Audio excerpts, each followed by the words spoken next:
Hello बच्चों, आप सभी का स्वागत है हमारे चैनल एनसीईआरटी ट्यूटोरियल के ऊपर। और यहाँ पर इस वीडियो में हम लोग पढ़ रहे हैं क्लास टेंथ ज्योग्राफी के चैप्टर नंबर फर्स्ट को, जिसका नाम क्या है? जिसका नाम है रिसोर्सेज एंड डेवलपमेंट। यहाँ पर हम इस चैप्टर में क्या पढ़ेंगे? रिसोर्सेज के बारे में पढ़ेंगे, डिफरेंट टाइप ऑफ रिसोर्सेज के बारे में पढ़ेंगे। साथ में रिसोर्सेज क्या होते हैं, क्यों इंपॉर्टेंट होते हैं, रिसोर्सेज का कंजर्वेशन क्यों इंपॉर्टेंट होता है, और भी बहुत सारी चीज़ें देखेंगे। और साथ में डेवलपमेंट के लिए कितना इंपॉर्टेंट है, और डेवलपमेंट और क्या क्या चीज़ें ध्यान रखनी होती है डेवलपमेंट में, सारी चीज़ें हम यहाँ पर पढ़ने वाले हैं इस चैप्टर में। तो देखिए, इस वीडियो को हम लोग क्या कर रहे हैं, इस वीडियो को हम लोग एनसीईआरटी बुक के जरिए पढ़ रहे हैं। यानी एनसीईआरटी बुक को हम line by line important points को देखते हुए पढ़ेंगे, और साथ में इसके साथ ही आपका जो नॉर्मल नोट्स के जरिए जो वीडियो बनाया जाता है डिजिटल बोर्ड पर, वो भी आ रहा है, उसको भी आप देख सकते हैं। वो भी 1-2 दिन में अपलोड हो जाएगा। ठीक है, तो हम लोग शुरुआत करते हैं और यहाँ पर देखते हैं कि क्या हमारा ये चैप्टर कहना चाहता है, हमें इस चैप्टर में पढ़ना क्या है। अब यहां पर देखिए, यहां पर क्या कह रहा है, एक छोटी सी आपको जानकारी दी गई है। Can you identify and name the various items used in making life comfortable in our villages and towns, list the items and name the material used in their making. मतलब कह रहा है कि आपके आसपास ऐसी चीजों का आप लिस्ट बनाइए जिसकी वजह से आपका लाइफ आसान होता है, आपका काम आसान होता है, सारी चीज़ें आपकी आसान हो जाती है। तो एग्जाम्पल में देखें तो क्या हो सकता है, आपके आसपास बाइक यूज़ होता है, वो क्या है? एक तरीके का हम कह सकते हैं कि ऐसा चीज़ है जिसकी वजह से हमारा लाइफ आसान हो जाता है। इसके साथ ही बाइक के अलावा कार है, इसके अलावा कार के अलावा और भी बहुत सारी चीज़ें, जैसे कि बहुत सारे टूल्स हम यूज़ करते हैं। जैसे कि आप हथौड़ा यूज़ करते हैं, हैमर यूज़ करते हैं, या फिर आप रिंच वगैरह यूज़ करते हैं, स्क्रू ड्राइवर यूज़ करते हैं। ऐसे बहुत सारी चीज़ें हैं जिनको आप इस्तेमाल जब करते हैं तो उनकी वजह से आपका लाइफ आसान हो जाता है। अब ये चीज़ क्यों समझना ज़रूरी है? ये चीज़ समझना ये ज़रूरी है, इसलिए ज़रूरी है क्योंकि ये सारी चीज़ें जो कि हमारे लाइफ को आसान बनाते हैं या फिर हमारे लाइफ में किसी न किसी तरीके से उपयोग में आते हैं, वो सारे एक तरीके से क्या हैं? रिसोर्सेज हैं। कैसे हैं ये यहाँ पर हम देखने वाले हैं। तो रिसोर्सेज का डेफिनेशन यहाँ पर आ गया। रिसोर्सेज का डेफिनेशन क्या होता है? रिसोर्सेज का डेफिनेशन होता है everything available in our environment which can be used to satisfy our needs provided it is technologically accessible, economically feasible, culturally acceptable, can be termed as resource। मतलब क्या है? मतलब ये है कि हमारे समाज में या फिर हमारे आसपास के एनवायरनमेंट में वो सारी चीज़ें जिनको कि हम इस्तेमाल कर सकते हैं अपनी ज़रूरतों को पूरा करने के लिए, वो क्या है? रिसोर्स हैं। लेकिन उसके ऊपर एक कंडीशन है। क्या कंडीशन है? कि वो टेक्नोलॉजिकली एक्सेसिबल होना चाहिए, इकोनॉमिकली फीजिबल होना चाहिए, और साथ में कल्चरली एक्सेप्टेबल होना चाहिए। इसका क्या मतलब हुआ? अब इसका मतलब यहां पर जरा सा हम लोग समझते हैं। यहाँ पर जैसे अगर आप देखें तो हमारे आसपास जो कोयला है वो भी क्या है? एक प्रकार का रिसोर्स है। कोयले से हम क्या करते हैं? पावर प्रोड्यूस करते हैं, यानी कि जो बिजली प्रोडक्शन होता है उसमें हम कोयला इस्तेमाल करते हैं। ऑयल हम किस चीज़ में इस्तेमाल करते हैं? कार और बाइक चलाने में इस्तेमाल करते हैं। वही नेचुरल गैस हमारे घर में चूल्हा जलाने के लिए इस्तेमाल होता है। और भी बहुत तरीके के रिसोर्सेज हैं जो कि हम इस्तेमाल करते हैं। अब यहाँ पर कह रहा है टेक्नोलॉजिकली एक्सेसिबल होना चाहिए, उसके बाद इकोनॉमिकली फीजिबल होना चाहिए, और कल्चरली एक्सेप्टेबल होना चाहिए। इसका क्या मतलब होता है? इसका मतलब ये होता है कि मान लीजिए कि हमारे पास कोयला बहुत सारा है, और कोयला से हमको पता है कि हम क्या कर सकते हैं। कोयला से हम लोग जनरेटर चला सकते हैं, भाप का इंजन चला सकते हैं, और चूल्हा जला सकते हैं, और भी बहुत सारी चीजें हम कोयला को इस्तेमाल कर सकते हैं। तो यहां पर क्या है? यहां पर कोयला एक तरीके से क्या हुआ? हमारे पास टेक्नोलॉजिकली एक्सेसिबल हुआ। यानी हमें पता है कि कैसे हम कोयला को इस्तेमाल करेंगे, तो उसका इस्तेमाल करके कैसे हम बिजली बनाएंगे, कैसे चूल्हा जलाएंगे, और कैसे और भी कामों में यूज करेंगे। उसी तरीके से मान लीजिए दुनिया भर में बहुत सारा ऑयल पड़ा हुआ है, लेकिन दुनिया में किसी को पता नहीं है कि भाई कार कोयल तेल से कैसे चलेगा, बाइक कैसे चलेगा, तेल का हम क्या इस्तेमाल करें तो उस ऑयल का कोई यूज़ है? जी नहीं, बिल्कुल भी नहीं है। इसका मतलब क्या हुआ? हमारे पास ऑयल जो है वो हमारे लिए रिसोर्स तभी है जब हमारे पास ऐसी टेक्नोलॉजी है कि हम उसका इस्तेमाल कर सके, उसको अपने फायदे के लिए यूज़ कर सके। तो पहला चीज़ आप समझ गए कि भाई टेक्नोलॉजिकली एक्सेसिबल का क्या मतलब है। इसके बाद है इकोनॉमिकली फीजिबल।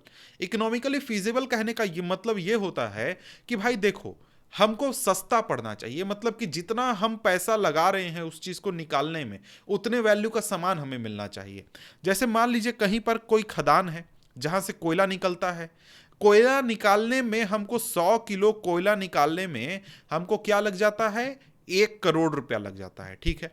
और इस 100 किलो कोयला को जब हम इस्तेमाल करते हैं ना तो 1,000 रुपए में जितनी बिजली आएगी हम सिर्फ उतना प्रोड्यूस कर पाते हैं। तो क्या ये हम कोयला हम कह सकते हैं कि हम इसको यूज करेंगे बिजली उत्पादन करने के लिए? जी नहीं। क्यों? क्योंकि ये इकोनॉमिकली फीजिबल नहीं है। मतलब जितना हम पैसा लगा रहे हैं, 1 करोड़ रुपए लगा रहे हैं, लेकिन हमें जो सामान इससे प्राप्त हो रहा है वो सिर्फ 1,000 रुपए का हो रहा है, इसलिए इकोनॉमिकली फीजिबल नहीं है। तो इकोनॉमिकली फीजिबल कब होगा?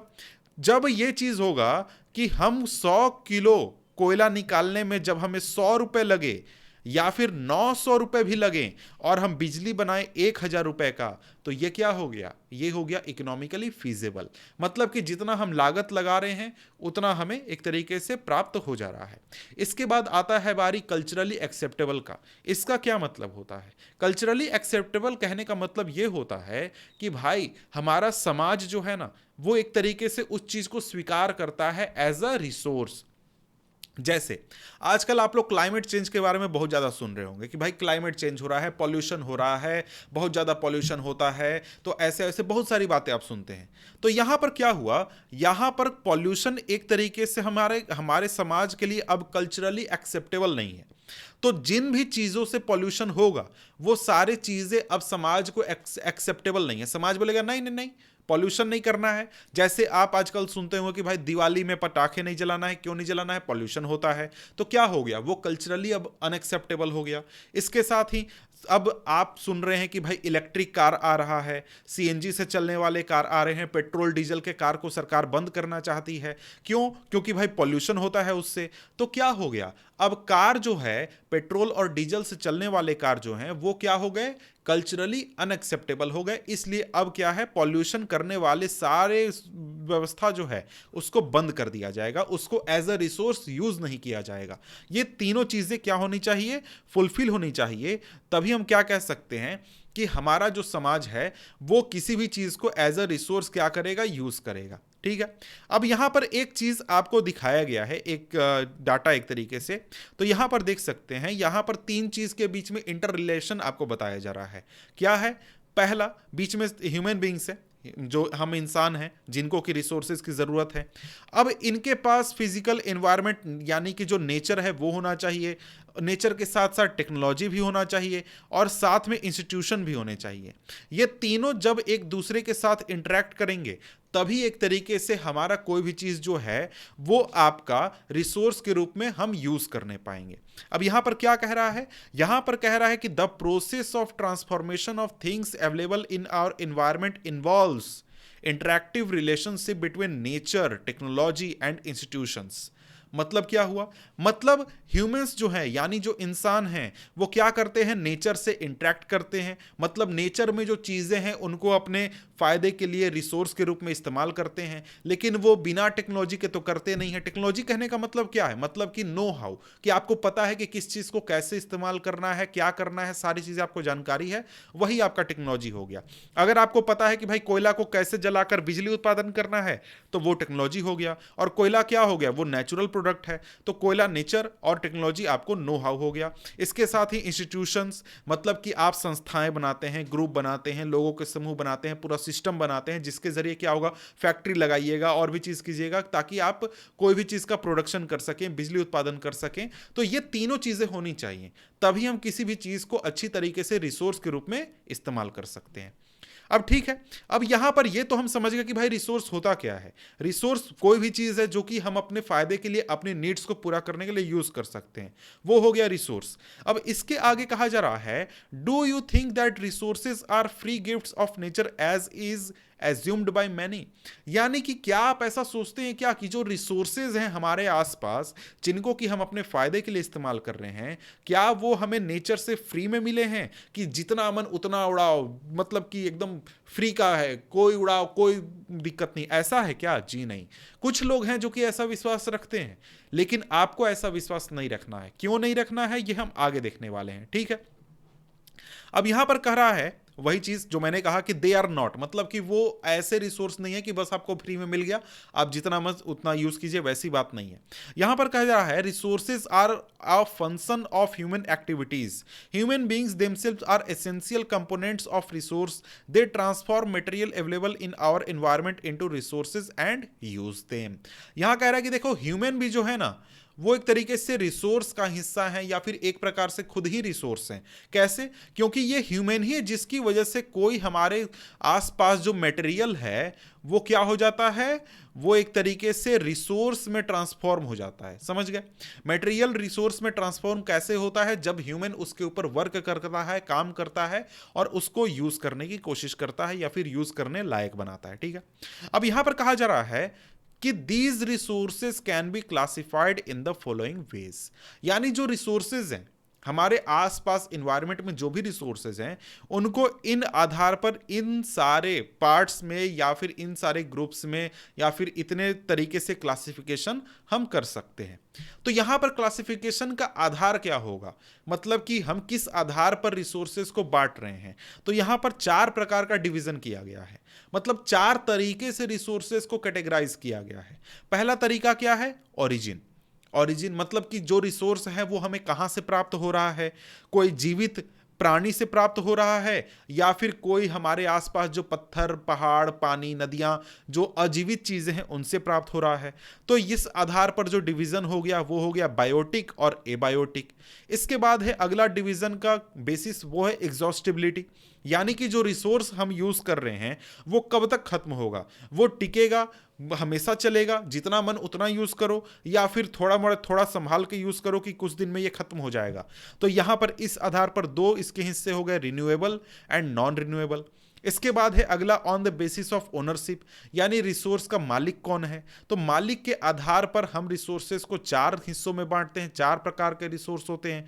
पहला इंडिविजुअल हो गया, दूसरा कम्युनिटी हो गया, नेशनल हो गया, इंटरनेशनल हो गया। ये चारों हम नीचे देखेंगे अच्छी तरीके से, ठीक है। इसके बाद है on the basis of status of development, यानी जो रिसोर्स है वो कितना विकसित है, वो आज यूज करने लायक है या फिर भविष्य में हम उसको यूज कर सकते हैं या फिर हम यूज कर सकते हैं लेकिन हमने उसे बचा कर रखा है, मतलब किस प्रकार का रिसोर्स है, कितना वो डेवलप है। तो इस आधार पर आपके हो गए 4 हिस्से, potential, developed, stock and reserve. 4 प्रकार के इस आधार पर डिवीजन हो गया रिसोर्सेज का। अब यहां पर देखिए, यहां रिसोर्सेज का कैटेगराइजेशन या फिर क्लासिफिकेशन किया गया है। तो यहां पर एक इसमें बताया गया कि रिसोर्सेज 2 प्रकार के हो गए, पहला नेचुरल, दूसरा ह्यूमन। नेचुरल में क्या हो गया? नेचुरल में जो कि आपको नेचर से प्राप्त होता है, इसमें हो गया आपका रिन्यूएबल, नॉन रिन्यूएबल। रिन्यूएबल मतलब कि जिसको फिर से प्राप्त किया जा सकता है या फिर जो एक तरीके से इनफाइनाइट मात्रा में अवेलेबल है, और नॉन रिन्यूएबल हो गया जो कि एक लिमिट अमाउंट में अवेलेबल है। तो उसका काफी सारा क्लासिफिकेशन किया गया है, continuous, biological, natural, wild life, इस नॉन रिन्यूएबल में रिसाइक्लेबल, नॉन रिसाइक्लेबल। तो ये सारी चीजें। कंटिन्यूअस कहने का मतलब है कि जैसे विंड और वाटर है वो लगातार चलते रहेगा, उसको आप यूज कीजिए, कोई परेशानी नहीं है। बायोलॉजिकल कहने का मतलब है कि जो हमें नेचर से प्राप्त होता है, जैसे कि नेचुरल फॉरेस्ट वगैरह हो गया, नेचुरल वेजिटेशन, और इसके अलावा वाइल्ड लाइफ से। इसके बाद नॉन रिन्यूएबल में रिसाइक्लेबल, नॉन रिसाइक्लेबल, तो ये आपको पता होगा कि जिसको रिसाइकल कर सकते हैं और जिसको रिसाइकल नहीं कर सकते हैं। ह्यूमन बताया गया है स्ट्रक्चर एंड इंस्टीट्यूशंस और क्वांटिटी एंड क्वालिटी, मतलब कि जो रिसोर्सेज है उसकी क्वांटिटी, क्वालिटी, स्ट्रक्चर, इंस्टीट्यूशन, ये सारी चीजें। अब जो हमने क्लासिफिकेशन किया उस क्लासिफिकेशन को हम थोड़ा अच्छी तरीके से देख लेते हैं। तो इस क्लासिफिकेशन में सबसे पहला है on the basis of origin, यानी कि जो हमारा रिसोर्सेज है वो हमें कहां से प्राप्त हो रहा है। तो इसमें पहला कौन सा है? बायोटिक रिसोर्सेज है। बायोटिक रिसोर्सेज में आ जाएगा these are obtained from biosphere and have life such as human beings, flora, fauna, fisheries, livestock etcetera.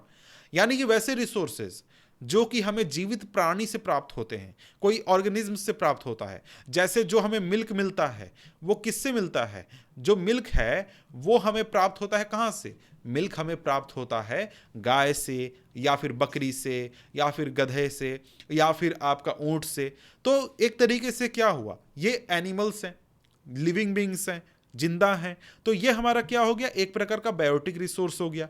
इसके अलावा जो हमें मछलियां प्राप्त होती हैं, या फिर जो हम मांस लेते हैं जानवरों का, वो भी आ गया आपका बायोटिक रिसोर्सेज में। ये सारे आपके ऐसे रिसोर्सेज हैं जो कि एक तरीके से हमें लिविंग बींग से प्राप्त होते हैं।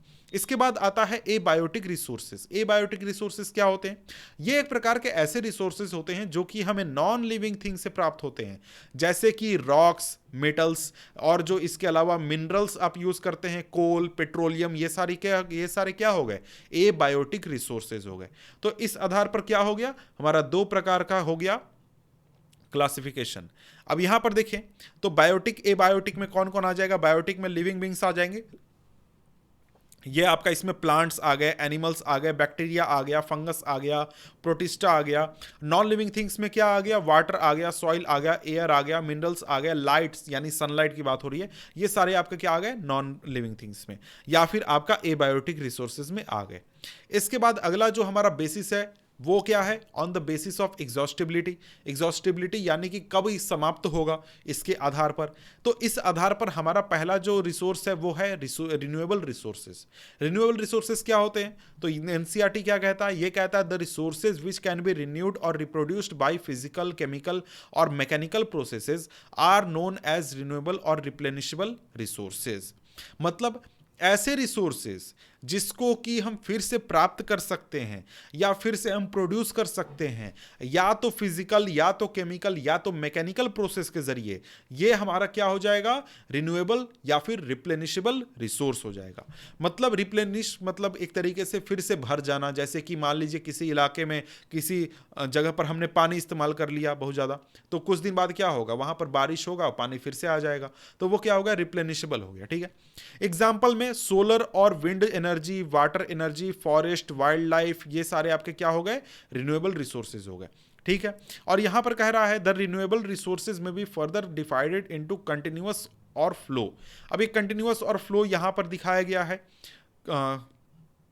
फिगर कहाँ बोल रहा है, एक सेकेंड, फिगर 1.2, ये तो 1.1 है मेरे ख्याल से, और नहीं 1.2 है। यहाँ पर कंटिन्यूअस हो गया, कंटिन्यूअस और फ्लो ये आपके हो गए दो प्रकार के। ठीक है, अब इसके बाद आता है नॉन रिन्यूएबल रिसोर्सेज। वैसे रिसोर्सेज जो कि हमारे पास क्या है? लिमिट अमाउंट में अवेलेबल है।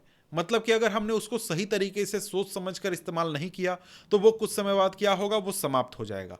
नॉन रिन्यूएबल रिसोर्स हो गया। नॉन रिन्यूएबल रिसोर्स एक तरीके से वैसे रिसोर्स होते हैं जो कि बहुत लंबे समय के बाद बनते हैं, बहुत लंबा समय उसको लगता है बनने में। जैसे एग्जाम्पल में आपका कोल हो गया। कोल तो हमारे पास क्या है? एक लिमिट अमाउंट में अवेलेबल है। क्यों? क्योंकि जो आज हम कोयला इस्तेमाल कर रहे हैं उसको आज से पहले 1 करोड़ साल या फिर उससे भी ज़्यादा लगा था बनने में। तो आज अगर हम सारा कोयला इस्तेमाल कर लेंगे तो अगले 1 करोड़ साल तक क्या होगा? हमें कोयला नहीं मिलने वाला है, या फिर हो सकता है 10-20 लाख साल तक नहीं मिले। तो यहां पर क्या हो गया? ये एक तरीके से हमारा लिमिट अमाउंट में अवेलेबल है, हमें सोच समझकर इस्तेमाल करना होगा। तो इसलिए ये क्या हो गया? नॉन रिन्यूएबल रिसोर्स हो गया। अब यहां पर जो फोसल फ्यूल्स हो गए, कोयला हो गया, ये सारे आपके क्या हो गए? नॉन रिन्यूएबल रिसोर्स हो गए। अगर उसको आप सही तरीके से इस्तेमाल नहीं कीजिए तो वो खत्म हो जाएगा। आप इन रिसोर्सेज को रिसाइकल भी नहीं कर सकते हैं, इसलिए आप इसको मतलब दोबारा प्राप्त भी नहीं कर सकते हैं। एक बार यूज किया, सारा खत्म, कंप्लीट स्वाहा, कोई फिर वापस नहीं आने वाला। ठीक है, इसके बाद है on the basis of ownership. Ownership बहुत आसान है भाई। देखो 4 प्रकार के होते हैं रिसोर्सेज। पहला तो आपका इंडिविजुअल रिसोर्स होता है, जो जिसका मतलब कि कोई एक व्यक्ति मालिक है। जैसे मैं यहाँ इस कमरे में बैठा हुआ हूँ तो ये कमरे का मालिक मैं हूँ, तो ये क्या हो गया? ये कमरा एक तरीके का इंडिविजुअल रिसोर्स हो गया। यहाँ ये जो माइक मैं इस्तेमाल कर रहा हूँ, ये इस माइक का मालिक मैं हूँ, तो ये क्या हो गया? ये माइक एक तरीके का इंडिविजुअल रिसोर्स हो गया। यहाँ जो कंप्यूटर है उसका मालिक मैं हूं, तो यहां पर ये कंप्यूटर भी इंडिविजुअल रिसोर्स हो गया। मतलब क्या है? वैसे रिसोर्सेज जिसका कोई व्यक्ति मालिक होता है या फिर लोगों का ग्रुप मालिक होता है, वो आपका इंडिविजुअल रिसोर्सेज होता है। जैसे कि आपका जो खेत है, खेती करने के लिए घर है जिसमें कि आप रहते हैं, ये आपके क्या हो गए? इंडिविजुअल रिसोर्स हो गए, ठीक है। अब इसके अलावा बात करें तो इसके अलावा अगर हम देखें तो आगे आपका है community owned resources. Community owned resources वैसे रिसोर्सेज होते हैं जो कि किसी एक खास व्यक्ति के नहीं होते हैं, बल्कि पूरे समाज के होते हैं। उसको कोई भी इस्तेमाल कर सकता है, कोई भी उसको एक तरीके से यूज कर सकता है, ठीक है। अब यहां पर देखें तो यहां पर ये जो रिसोर्सेज हैं, ये किसी इलाके का आप एग्जांपल ले लें, जैसे कि किसी इलाके में कोई पार्क है, तो पार्क क्या है, एक तरीके का कम्युनिटी ओन्ड रिसोर्सेज है।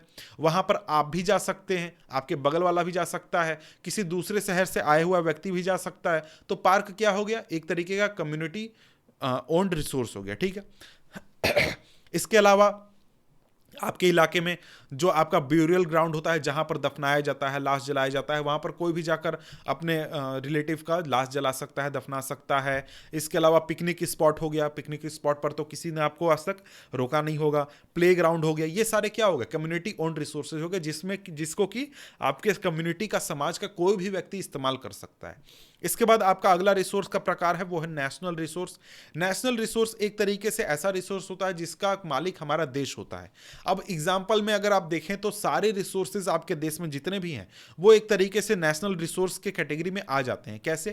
क्योंकि भाई देखो, सरकार के पास इतना पावर है, लीगल पावर है कि अगर उसको कुछ चाहिए अपने देश में, आपका घर चाहिए, आपका कंप्यूटर चाहिए, आपका मॉनिटर चाहिए, आपका माइक चाहिए, आपका फोन चाहिए, तो वो उसको ले सकता है। तो आपके आसपास जितनी भी रिसोर्सेज हैं, चाहे वो आपका इंडिविजुअल रिसोर्स हो या फिर आपका कम्युनिटी रिसोर्स हो, वो गवर्नमेंट उसको आपसे ले सकता है। इसलिए सारे आपके देश में जितने भी रिसोर्स हैं वो एक प्रकार से नेशनल रिसोर्स में इंक्लूड हो जाते हैं।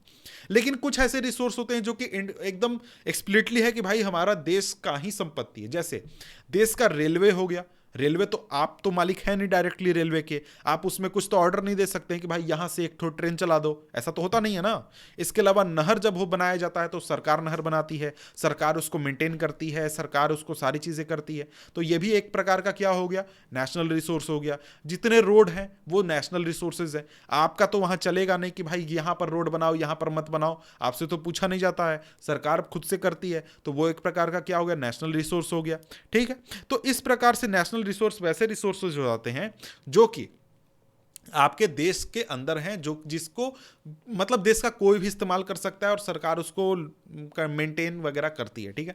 अब यहां पर कहा जा रहा है कि हमारे देश में जितने भी मिनरल्स हैं, जितने भी वाटर रिसोर्सेज हैं, फॉरेस्ट है, वाइल्ड लाइफ है, लैंड है, और इसके साथ ही जो पॉलिटिकल बाउंड्री है इंडिया का, पॉलिटिकल बाउंड्री के अंदर, अब पॉलिटिकल बाउंड्री में तो इंडिया का मैप आपने देखा होगा कि इंडिया के बाउंड्री के अंदर, उसके साथ ही हमारा जो ओशियानिक एरिया है, यानी जो हमारा समुद्री तट है, सी शोर है, वहां से 12 नॉटिकल माइल यानी कि 22.2 किलोमीटर तक आपके देश का टेरिटोरियल वाटर माना जाता है, कि वहां तक आपकी जमीन है, आपका संपत्ति है, वहां जो भी मिलेगा वो आपका होगा, ठीक है। और यहां पर इतने इलाके तक हमारा क्या हो जाएगा, नेशनल रिसोर्स हो जाएगा। इसके बाद आ जाता है अगला, वो क्या है, इंटरनेशनल रिसोर्सेज।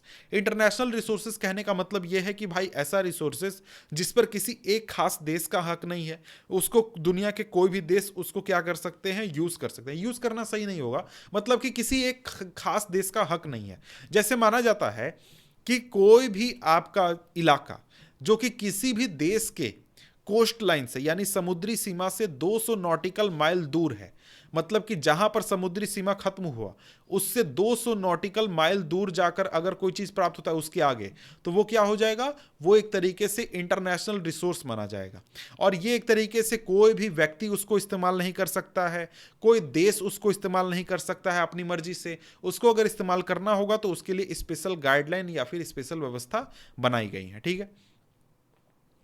अब यहां पर आगे कहा जा रहा है, अगला है on the basis of the status of development, यानी जो रिसोर्सेज हैं वो कितने विकसित हैं, उनको हम आज इस्तेमाल कर सकते हैं, 2 साल बाद कर सकते हैं, 100 साल बाद कर सकते हैं, या फिर हम कर सकते हैं लेकिन हम कर नहीं रहे हैं, किस प्रकार के। तो सबसे पहला है पोटेंशियल रिसोर्सेज। पोटेंशियल रिसोर्सेज एक प्रकार के ऐसे रिसोर्सेज होते हैं जो कि एक इलाके में पाए जाते हैं लेकिन उनको अभी तक यूटिलाइज नहीं किया गया है। जैसे अगर हम बात करें तो एग्जांपल है कि भाई राजस्थान और गुजरात में क्या है, वहां पर विंड और सोलर एनर्जी अगर हम प्लांट लगाएंगे तो हमको बहुत बिजली प्राप्त होगा, यह हमें पता है। लेकिन हमने अभी तक क्या किया है, वहां पर न विंड पवन बिजली बनाई है और ना ही सोलर एनर्जी बनाई है किसी भी तरीके से। थोड़ा मोड़ा हम बना रहे हैं, जितना वो रिसोर्स यूज हो सकता है वो एक तरीके से हम नहीं कर रहे। मतलब क्या है, पोटेंशियल है कि भाई आगे चलकर हम इससे फायदा ले सकते हैं। ठीक है, अब इसके बाद क्या है, इसके बाद है डेवलप्ड रिसोर्सेज। डेवलप्ड रिसोर्सेज क्या होता है, ये एक प्रकार के रिसोर्सेज होते हैं जिसका सर्वे कर लिया गया है, उसका क्वालिटी हमें पता है, क्वांटिटी पता है कि कैसे यूटिलाइज करना है, कितना करना है, कब करना है, उसके बारे में सारी जानकारी हमें। लेकिन जो एक तरीके से हमारे पास जो टेक्नोलॉजी है या फिर हमारा जो आसानी है उस रिसोर्स को यूज करने का, वो उतना अभी हमारे लिए एक तरीके से पॉसिबल नहीं है। हो सकता है कहीं पर हो, कहीं पर नहीं हो, लेकिन फिलहाल हम उसको नहीं कर रहे हैं यूज। ठीक है, इसके बाद अगला क्या है, अगला है स्टॉक। स्टॉक रिसोर्स क्या होता है, materials in the environment which have the potential to satisfy human needs but human being do not have appropriate technology to access this included among stock. मतलब क्या है, हमारे आसपास नेचर में बहुत सारी ऐसी चीजें हैं जो कि हमारे काम आ सकती हैं, हम उसको एज अ रिसोर्स यूज कर सकते हैं, लेकिन हमारे पास अभी तक इतनी टेक्नोलॉजी नहीं है, हमको इतना नॉलेज नहीं है कि उस रिसोर्स का कैसे यूज करना है और कैसे उसका फायदा उठाना है, ये हमें अभी तक पता नहीं चला है और इस वजह से उसको हम अभी तक यूज कर रहे हैं, यूज नहीं कर रहे हैं। ठीक है, अब एग्जांपल यहां पर कहता है कि भाई वाटर जो है वो दो गैसेस से मिलकर बना हुआ है, हाइड्रोजन और ऑक्सीजन से। हाइड्रोजन को हम यूज कर सकते हैं एनर्जी जनरेशन के लिए, लेकिन हमारे पास ऐसा टेक्नोलॉजी नहीं है जिसको कि हम इस काम के लिए यूज करें और हमारा एक तरीके से फायदा हो जाए। तो यहां पर क्या होगा, ये आपका हो जाएगा एक प्रकार का स्टॉक कि भाई हमारा क्या है, हम उसको एक तरीके से हमें पता है कि भाई ये रिसोर्स है, लेकिन हमारे पास टेक्नोलॉजी नहीं है कि हम उसको यूज करें, तो वो क्या हो जाएगा, स्टॉक हो जाएगा। इसके बाद आ जाता है रिजर्व। रिजर्व एक तरीके से स्टॉक का ही हिस्सा होते हैं, जो स्टॉक रिसोर्स है उसका ही एक छोटा सा हिस्सा है, लेकिन इसको अलग से पढ़ाया जा रहा है क्योंकि ये अलग टाइप का है। कैसे, अब यहां पर देखिए, हमें पता है कि टेक्नोलॉजी हमारे पास है कि कैसे यूज करना है, लेकिन हम उसको नहीं यूज कर रहे हैं। क्यों? क्योंकि भाई हम उसको फ्यूचर के लिए बचा कर रखना चाहते हैं। आज हम यूज नहीं करेंगे, 2 दिन बाद, 4 दिन बाद, 2 साल बाद, 4 साल, 10-20 साल बाद हम उसको यूज करेंगे। जैसे कि हमारे नदियों में क्या है, हाइड्रो इलेक्ट्रिक पावर हम जनरेट कर सकते हैं, लेकिन हम उसको अभी यूज नहीं कर रहे हैं, थोड़ा मोड़ा संभल कर यूज कर रहे हैं ताकि नदियों पर प्रभाव नहीं पड़े। आगे चलकर हम उसको क्या करेंगे, यूज करने की कोशिश करेंगे, ताकि क्या हो, ताकि हमारा फ्यूचर जो है, जब हम फ्यूचर में जरूरत हो तब हम उसका सही तरीके से इस्तेमाल कर सके। तो ये हो गया हमारा एक तरीके से जो टाइप्स होते हैं ना रिसोर्सेज के, वो टाइप्स हमने यहां पर देख लिए। अलग अलग टाइप्स हमने देखे, अलग अलग क्लासिफिकेशन का क्राइटेरिया के आधार पर हमने टाइप्स देखा। इसके बाद आ जाता है हमारा टॉपिक क्या है, डेवलपमेंट ऑफ रिसोर्सेज। जो रिसोर्सेज हैं उनको डेवलप कैसे किया जाता है, या फिर इसके बारे में हम यहां पर देखने वाले हैं। अब यहां पर कहा जा रहा है resources are vital for human survival as well as for maintaining the quality of life. मतलब रिसोर्सेज तो भाई हमारे लिए बहुत इंपॉर्टेंट है, रिसोर्सेज नहीं होंगे तो हमारा लाइफ जो है वो बहुत मुश्किल हो जाएगा। जैसे मान लीजिए अगर ये कैमरा नहीं होता, ये माइक नहीं होता, ये स्क्रीन नहीं होता, कंप्यूटर आज नहीं होता, कंप्यूटर क्योंकि एक रिसोर्स है, कंप्यूटर नहीं होता तो ना आप ये वीडियो देख रहे होते, ना मैं पढ़ा रहा होता, ना आपको फायदा होता, ना मुझे फायदा होता, किसी को फायदा नहीं होता। तो क्या हो गया, रिसोर्सेज बहुत जरूरी है हमारे सर्वाइवल के लिए और साथ में अच्छी क्वालिटी का जीवन जीने के लिए। और इसके साथ ही जो रिसोर्सेज हैं उनको एक तरीके से संभाल कर रखने की भी जरूरत है, क्योंकि यहां पर पहले यह माना जाता था, बहुत सारे लोग अभी भी ऐसा मानते हैं कि जो रिसोर्सेज हैं वो नेचर द्वारा दिए गए फ्री गिफ्ट हैं। मतलब कि बस भगवान ने दे दिया, लो बच्चा जाओ, ऐसा कर दिया। लेकिन ऐसा नहीं है। उसका क्या होता है कि जब हम ऐसा सोचते हैं, जो लोग ऐसा सोचते हैं वो रिसोर्सेज को सही तरीके से सोच समझ कर इस्तेमाल नहीं करते हैं। उनको लगता है कि भाई मेरे दादाजी का था ये रिसोर्स, तो हमको जैसा मन करेगा, जब मन करेगा, हम जिस तरीके से चाहेंगे वैसे इस्तेमाल करेंगे। तो इससे प्रॉब्लम होता है। क्या प्रॉब्लम होता है? इससे प्रॉब्लम होता है कि जो रिसोर्सेज है वो डिप्लीट करते हैं। और ये डिप्लीट क्यों कर रहे हैं? क्योंकि कुछ लोग ऐसे लालची लोग हैं जिनकी वजह से और बहुत ज़्यादा रिसोर्स हम वेस्ट कर रहे हैं या फिर सही तरीके से यूज़ नहीं कर रहे हैं। और क्या होता है, उसकी वजह से रिसोर्स की क्वालिटी घटती है और साथ में क्वांटिटी भी घटती है। इसके बाद अगला चीज क्या कह रहा है, accumulation of resources in few hands which in turn divide the society into 2 segment, have and have not, और रिच और पुअर।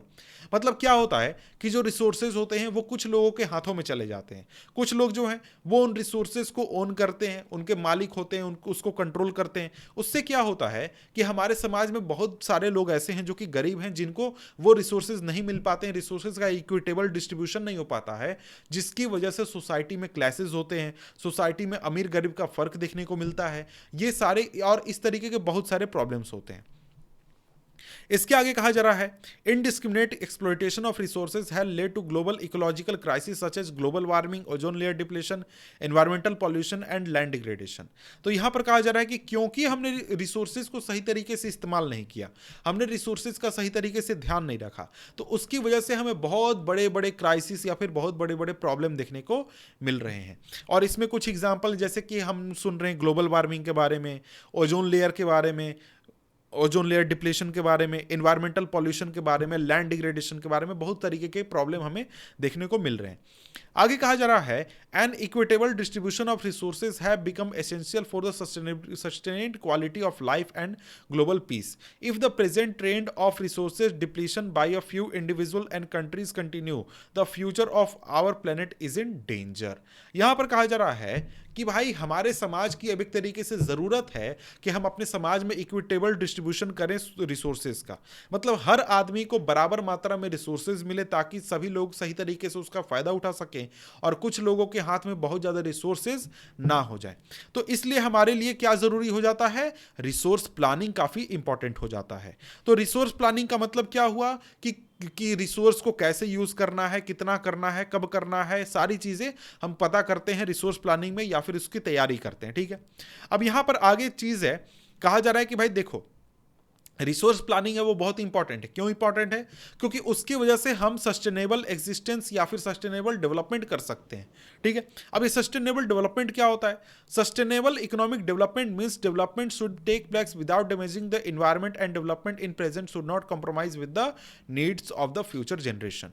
तो इसका मतलब क्या हुआ? इसका मतलब ये हुआ कि हमें रिसोर्सेज इस तरीके से इस्तेमाल करनी है कि जो हमारे रिसोर्सेज हैं वो हम आज भी यूज कर लें, हमें जितनी ज़रूरत है उतनी हम यूज़ कर लें, लेकिन हम क्या करें, हम साथ में फ्यूचर जनरेशन के लिए भी बचा कर रखें ताकि उनको भी सही मात्रा में रिसोर्सेज प्राप्त हो, सही तरीके से सारी चीज़ें हो और कोई भी उनको प्रॉब्लम ना हो।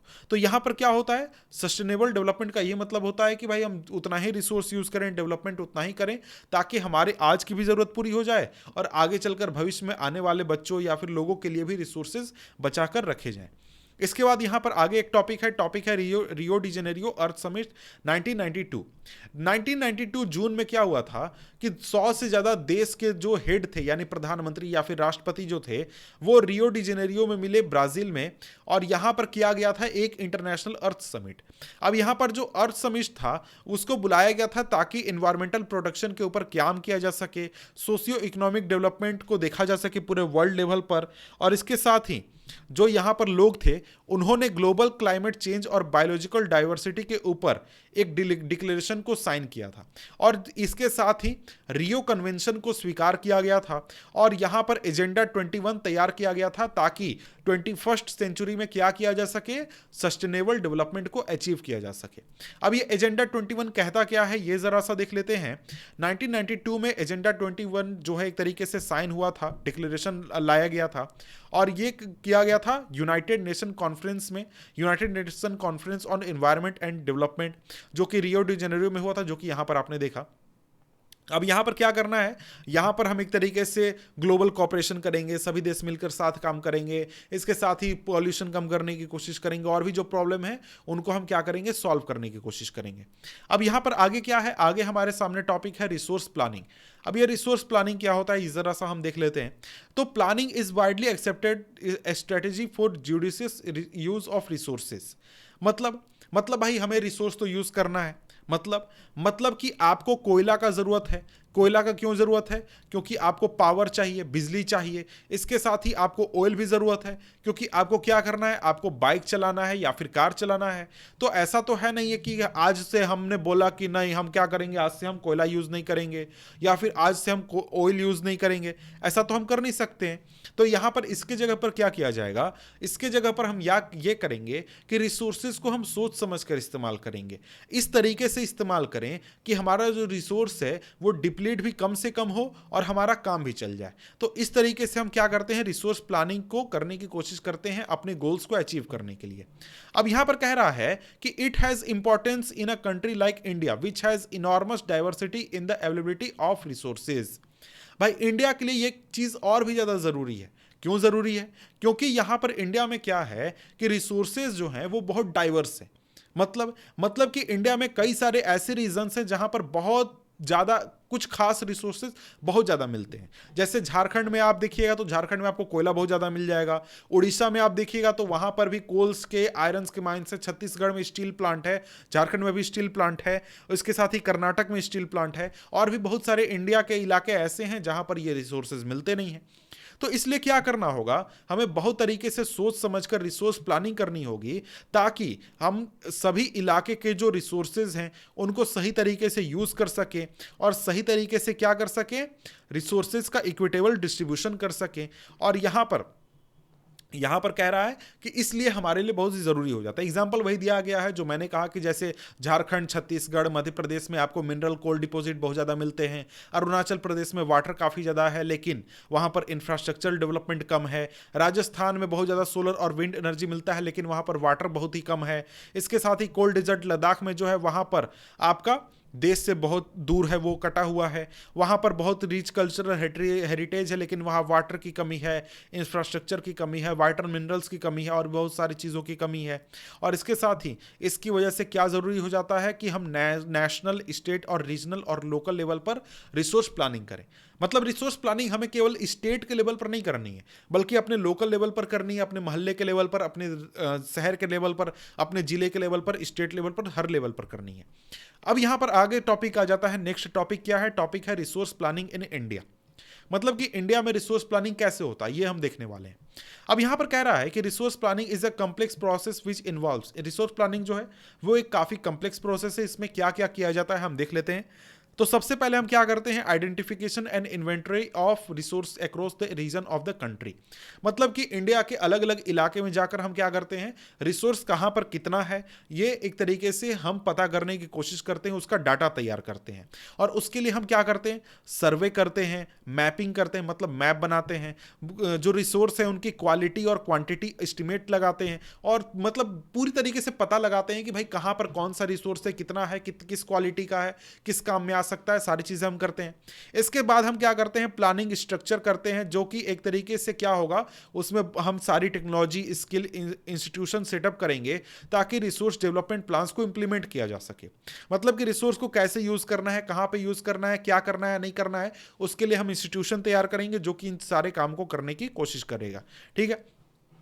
और यहां पर हम लोग क्या करेंगे, रिसोर्स डेवलपमेंट प्लान्स को हम नेशनल डेवलपमेंट प्लान से मैच कराएंगे। मतलब क्योंकि देखिए हमारा देश है, हम देश में हम भी रहते हैं, आप भी रहते हैं, सभी लोग रहते हैं। हम सभी लोगों का एक गोल है कि हमारा देश विकास होना चाहिए, लेकिन उसके साथ साथ हमें यह भी ध्यान रखना है कि रिसोर्स भी सही तरीके से यूज हो। तो दोनों को लेकर साथ में चलना है ताकि रिसोर्स भी हमारा सही मात्रा में यूज हो और देश का डेवलपमेंट भी हो जाए। तो दोनों को ध्यान में रखकर साथ में चलेंगे तो क्या होगा, हमारा एक तरीके से गोल अचीव होगा और हमारा रिसोर्स प्लानिंग भी हो जाएगा और नेशनल डेवलपमेंट गोल्स भी अचीव हो जाएंगे। अब यहां पर क्या हुआ, India has made concerted efforts for achieving the goals of resource planning right from the first 5-year plan launch after independence। जब देश आज़ाद हुआ था उसी समय से देश ने बहुत सारी कोशिश की ताकि क्या किया जा सके, रिसोर्स प्लानिंग को अच्छी तरीके से यूज़ किया जा सके, रिसोर्स प्लानिंग को अच्छी तरीके से इंप्लीमेंट किया जा सके। अब यहाँ पर आगे कहा जा रहा है, the availability of resources in is a necessary condition for development of any region, but mere availability of resources is in the absence of corresponding changes in technology institution में भी हिंडर डेवलपमेंट। मतलब कि किसी भी इलाके को, किसी भी देश को, किसी भी राज्य को विकास करने के लिए रिसोर्सेज बहुत ही जरूरी होते हैं। रिसोर्स नहीं होगा देश का विकास नहीं होगा। लेकिन केवल रिसोर्स होने की वजह से आपके देश का विकास नहीं होगा। आपको रिसोर्सेज के साथ साथ टेक्नोलॉजी को भी बेहतर बनाना होगा, इंस्टीट्यूशन को भी बेहतर बनाना होगा ताकि आप रिसोर्सेज का सही तरीके से फायदा उठा सके, सही तरीके से उसको यूज कर सकें। अब यहां पर कहा जा रहा है, there are many regions in our country that are rich in resources but these are included in economically backward regions. मतलब कि आप एग्जांपल देख सकते हैं कि हमारे देश में बहुत सारे इलाके ऐसे हैं जहां पर रिसोर्सेज बहुत ज्यादा हैं लेकिन वो रियलिटी में क्या है, इकोनॉमिक बैकवर्ड क्लासेस हैं, इलाके हैं। मतलब वहां पर इकोनॉमिक ग्रोथ उतना नहीं हुआ है, लोग काफी गरीबी में जी रहे हैं। लेकिन उसके कंपैरिजन में बहुत सारे इलाके ऐसे हैं वहां पर रिसोर्सेज बहुत कम है लेकिन वहां पर इकोनॉमी जो है वो उतनी डेवलप नहीं करने पाई है, वो उतना ज्यादा विकास नहीं करने पाई है। ठीक है। अब यहां पर कह रहा है कि the history of colonization reveals that rich resources in colonies where the main attraction for the foreign invaders. कि भाई हिस्ट्री जब हम पढ़ते हैं तो हमें पता चलता है कि जो विदेशी लोग आए थे भारत पर कब्जा करने के लिए, वो भारत पर आए क्यों थे? वो मतलब भारत पर उन्होंने कब्जा क्यों किया था? भारत पर कब्जा किया था ताकि वो क्या कर सके, यहाँ के जो बहुत सारे रिसोर्सेज हैं उनका सही मात्रा में फायदा उठा सके और सही तरीके से उसको यूज कर सके। अब यहाँ पर क्या हुआ, it was primarily the higher level of technological development of the colonizing countries that helped them to exploit resources of the other region and establish their supremacy over the colonies। मतलब कहना चाहता है कि देखिए हमारे पास तो रिसोर्स था, India के पास था, और इंडिया के जैसे और भी देश जो कि गुलाम थे उनके पास रिसोर्स था, लेकिन जो यूरोपीय देश थे जो कि भारत पर कब्जा करने आए थे, उनके पास क्या था? उनके पास high level of technological development था। उनको पता था कि रिसोर्सेज को किस तरीके से हम यूज कर सकते हैं, अच्छी तरीके से कैसे कर सकते हैं, ज्यादा फायदा हमें कब होगा, कैसे उसको यूज करना है। मतलब उनके पास टेक्नोलॉजी ज्यादा थी, इस वजह से वो इंडिया का रिसोर्सेज को ज्यादा अपनी फायदे में यूज कर सके, इंडिया को सही तरीके से वो मैनेज कर सके और इंडिया के ऊपर वो एक तरीके से कब्जा भी करने पाए। समझ गए? और इसलिए यहां पर आगे कहा जाता है resources can contribute to development only when they are accompanied by appropriate technological development and institutional changes. जो आपके रिसोर्स हैं आपके लिए फायदा तभी आपको पहुंचा सकते हैं जब रिसोर्सेज के साथ साथ अच्छी टेक्नोलॉजी आप डेवलप करें, आप अच्छे इंस्टीट्यूशंस बनाएं, उसमें चेंजेस करें, सुधार करें, तभी आपका क्या होगा, तभी आपका एक तरीके से जो देश है वो रिसोर्सेज का फायदा उठाने पाएगा और वो डेवलप करने पाएगा। ठीक है, अब यहां पर यही चीज आगे कहा जा रहा है कि देखिए इंडिया में बहुत तरीके के स्टेजेस आ चुके हैं जहां पर बहुत तरीके के चेंजेस आ चुके हैं, और यहां पर सिर्फ रिसोर्सेज आपके होने से फायदा नहीं होता है, बल्कि technology, quality, human resource, historical experience, बहुत सारी चीजें होती हैं जिसका फायदा उठाकर ही आप क्या कर सकते हैं, रिसोर्सेज को यूज कर सकते हैं। अब यहां पर इसके बाद हमारे सामने टॉपिक आ जाता है, क्या टॉपिक आ जाता है, कंजर्वेशन ऑफ रिसोर्सेज। तो कंजर्वेशन ऑफ रिसोर्सेज का क्या मतलब है? इसका मतलब यह है कि देखिए हमारे आसपास जो रिसोर्सेज हैं वो हमारे किसी भी तरीके के डेवलपमेंट के लिए बहुत ही वाइटल हैं, बहुत ही इंपॉर्टेंट है। हमको कुछ भी करना है, हमको क्या करना है, अपने इलाके में कहीं रोड बनाना है, कहीं पर रेल बिछाना है, कहीं पर एरोप्लेन उड़ाना है, ये माइक यूज करना है, ये घर बनाना है, कुछ भी करना है, तो हमें क्या चाहिए, रिसोर्सेज चाहिए। तो रिसोर्सेज भाई हमारे लिए है बहुत इंपॉर्टेंट, लेकिन अगर हम इस रिसोर्स का इरेशनल यूज करेंगे, ओवर यूटिलाइजेशन करेंगे, तो क्या होगा, हमारे सोसाइटी में और इसके साथ ही हमारे इन्वायरमेंट में बहुत सारे प्रॉब्लम क्रिएट होंगे। जैसे मान लीजिए मुझे एक जरूरत है एक माइक की, ये वाला माइक जो आप देख रहे हैं, ये माइक मुझे एक पीस चाहिए, लेकिन मैं क्या करूं, मैं जाकर 100 ले आऊं अपने घर में। तो क्या ये रैशनल यूज है? जी नहीं, बिल्कुल इरैशनल डिसीजन है। इसी तरीके से मैं खाता हूं डेली मान लीजिए 100 ग्राम चावल, लेकिन मैं क्या करूं ना, डेली 1 केजी चावल को लाऊं और उसको वेस्ट कर दूं, तो ये क्या हुआ, एक तरीके का इरैशनल यूज हुआ, इरैशनल बिहेवियर हुआ। तो इस तरीके से अगर हम ओवर यूटिलाइजेशन करते हैं, ओवर कंजम्पशन करते हैं, इरैशनल कंजम्पशन करते हैं, तो हमारे सोसाइटी में भी बहुत सारे प्रॉब्लम हो सकते हैं और उससे हमारे इन्वायरमेंट को भी नुकसान हो सकता है। और इस तरीके के प्रॉब्लम से निकलने के लिए, इस तरीके के प्रॉब्लम को नहीं होने देने के लिए हम लोग को क्या करना होगा, रिसोर्स कंजर्वेशन करना होगा वेरियस लेवल के ऊपर। वेरियस लेवल कहने का मतलब क्या है, मतलब कि हम अपने खुद से अपने आसपास, मैं जब अपना आसपास जो रिसोर्सेज मैं यूज करता हूं उसको भी सही तरीके से सोच समझ कर करूं, मेरे मोहल्ले में जो रिसोर्सेज यूज होते हैं उसको भी सोच समझ कर अच्छी तरीके से यूज किया जाए, या फिर आगे चलकर जो देश लेवल पर जो रिसोर्सेज यूटिलाइजेशन होता है उसको भी सोच समझ कर किया जाए, हर चीज सोच समझ कर इस्तेमाल किया जाए। ठीक है, और ये जो प्रॉब्लम है, इस प्रॉब्लम के बारे में बहुत ज़्यादा जो बड़े बड़े लोग थे उन्होंने सोचा था और इसके बारे में वो काफ़ी चिंतित थे। जैसे कि गांधी जी के बारे में यहाँ पर बताया गया है कि जो गांधी जी थे वो हमेशा ये बात कहते थे कि देखो भाई, जो रिसोर्सेज है उनका यूज सही तरीके से करना बहुत ज़रूरी है। क्यों? उनका कहना था, वो बार बार कहा करते थे ये चीज़, there is enough for everybody's need and not for anybody's greed. मतलब हर व्यक्ति के इस्तेमाल करने के लायक संसाधन हमारे पास हैं, लेकिन हर व्यक्ति के या फिर किसी भी व्यक्ति के लालच को भरने लायक संसाधन हमारे पास नहीं है। जैसे जैसे मान लीजिए कि जैसे मैंने खाने का एग्जांपल दिया कि भाई मुझे हर महीने 30 केजी चावल की ज़रूरत होती है अपने परिवार के लिए, अपने परिवार को खाना खिलाने के लिए, लेकिन मैं क्या करूं, अपने देश में से आधा चावल अपने पास जमा कर लूं, तो क्या ये रिसोर्सेज का अच्छा यूज़ है? क्या? बिल्कुल इरैशनल यूज़ है। उसी तरीके से मान लीजिए कि मुझे क्या ज़रूरत है, मुझे किसी भी पानी की ज़रूरत है, मेरे घर में वाटर आता है, तो वाटर मुझे ज़रूरत है डेली 50 लीटर की, लेकिन मैं क्या करूं, मैं डेली 1000 लीटर वाटर को वेस्ट कर देता हूं। तो मैं केवल करूं तो ठीक है, थोड़ा सा संभल सकता, लेकिन अगर मेरे मोहल्ले का हर कोई इसी तरीके से वाटर वेस्ट करने लगे, इसी तरीके से फूड वेस्ट करने लगे, तो क्या होगा, बहुत ही बैड इंपैक्ट पड़ेगा हमारे इन्वायरमेंट के ऊपर, हमारे सोसाइटी के ऊपर बहुत तरीके की प्रॉब्लम होगा। तो इसलिए जो महात्मा गांधी थे और उनके जैसे और भी जो चिंतन करने वाले लोग थे, विचारक थे, उनका कहना था कि भाई देखो, जो ग्रीडी लोग हैं या फिर जो सेल्फिश लोग हैं और इनका जो एक्सप्लॉइटिव नेचर है, मतलब कि जितना ज़्यादा हो सके निकाल सको, जितना ज़्यादा संसाधन यूज़ करना है कर लो, सारी चीज़ें यूज़ कर लो, सारा सब चीज़ कर लो, तो इस तरीके की चीज़ों को वो प्रेफर नहीं करते थे। यहाँ तक कि वो कहते थे कि भाई मॉडर्न टेक्नोलॉजी जो यूज़ हो रहा है, जहाँ पर हम लोग मास प्रोडक्शन करते हैं कि भाई कार बन रहा है तो कोई कंपनी 1 लाख कार बना रही है, इसी तरीके से कोई बाइक बन रहा है तो 1 करोड़ बाइक साल में बन जा रहा है। तो इस तरीके के जो चीज़ें हैं वो नहीं होनी चाहिए। रिसोर्सेज को सोच समझकर प्रोडक्शन भी करना चाहिए और यूज़ भी करना चाहिए, ठीक है।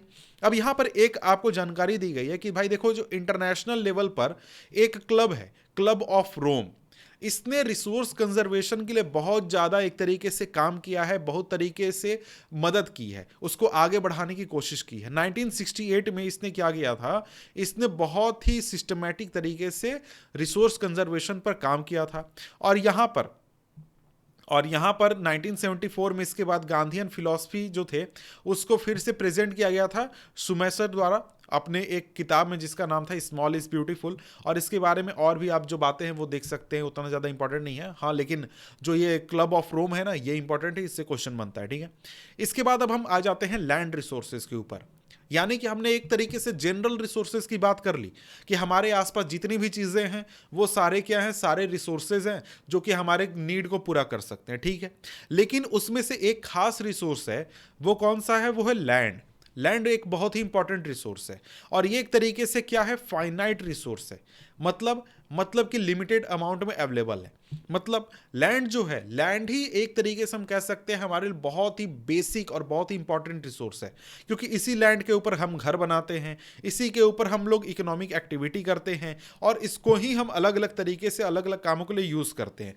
चाहे कि हमको खेती करना हो, चाहे फैक्ट्री लगाना हो, चाहे रोड बनाना हो, चाहे कुछ भी करना हो, हम लोग लैंड के ऊपर ही काम करते हैं। और इसी वजह से जो लैंड है वो बहुत ही इंपॉर्टेंट नेचुरल रिसोर्स हो जाता है और इसकी वजह से हमारा लाइफ जो है वो पॉसिबल है, ये तो आपको पता ही होगा, क्योंकि यहाँ पर जो एनिमल्स हैं, प्लांट्स हैं, सारे लैंड के ऊपर ही सर्वाइव करते हैं, ठीक है। और भी बहुत तरीके की यूज है तो वो तो आपको पता ही होंगी, ठीक है। अब यहाँ पर ये हमारे लिए काफ़ी इंपॉर्टेंट है कि लैंड को एक तरीके से हम समझें, लैंड को जाने कि लैंड का यूज़ कैसे होता है, उसमें क्या क्वालिटीज़ वगैरह होती हैं, क्या उसको कैसे ध्यान में रखना चाहिए, क्या करना चाहिए, सारी चीज़ें, ठीक है। अब यहाँ पर कह रहा है कि भाई देखो, इंडिया जो है, इंडिया का लैंड जो है, लैंड वो कई तरीके के रिलीफ फीचर्स में है। मतलब कहीं पर आपको पहाड़ देखने को मिलेगा, माउंटेन देखने को मिलेगा, कहीं पर प्लेटू रीजन है, कहीं पर प्लेन्स हैं, कहीं पर आइलैंड भी है। तो अलग अलग फॉर्म में हमारे पास लैंड अवेलेबल है। जहाँ जैसे यहाँ पर कहा जा रहा है 43% लैंड जो है वो प्लेन है, मतलब बिल्कुल समतल भूमि है, कहीं पर कुछ नहीं है, प्लेन है। उसके बाद यहाँ पर क्या होता है, यहाँ पर एग्रीकल्चर होता है, इंडस्ट्री होती है, और भी चीज़ें होती हैं। इसके अलावा 30% इलाके में क्या है, माउंटेन्स है, मतलब पहाड़ हैं, ठीक है। इसके बाद आगे बढ़ें तो 20% रीजन क्या है, प्लेटू रीजन है, मतलब पठार क्षेत्र है, पठारी क्षेत्र। अब पठार क्या होता है ये तो आपको पता होगा, इस तरीके से टेबल टॉप स्ट्रक्चर जो होता है ज़मीन का, वो आपका पठार होता है। और आपका माउंटेन क्या हो गया, इस तरीके से ऐसे माउंटेन हो गया, और प्लेन तो बिल्कुल प्लेन हो गया, ये तो आपको पता ही होगा, ठीक है। इसके बाद अगर हम आगे बढ़ते हैं तो आगे हमारे सामने क्या आ जाता है, आगे हमारे सामने आ जाता है लैंड यूटिलाइजेशन।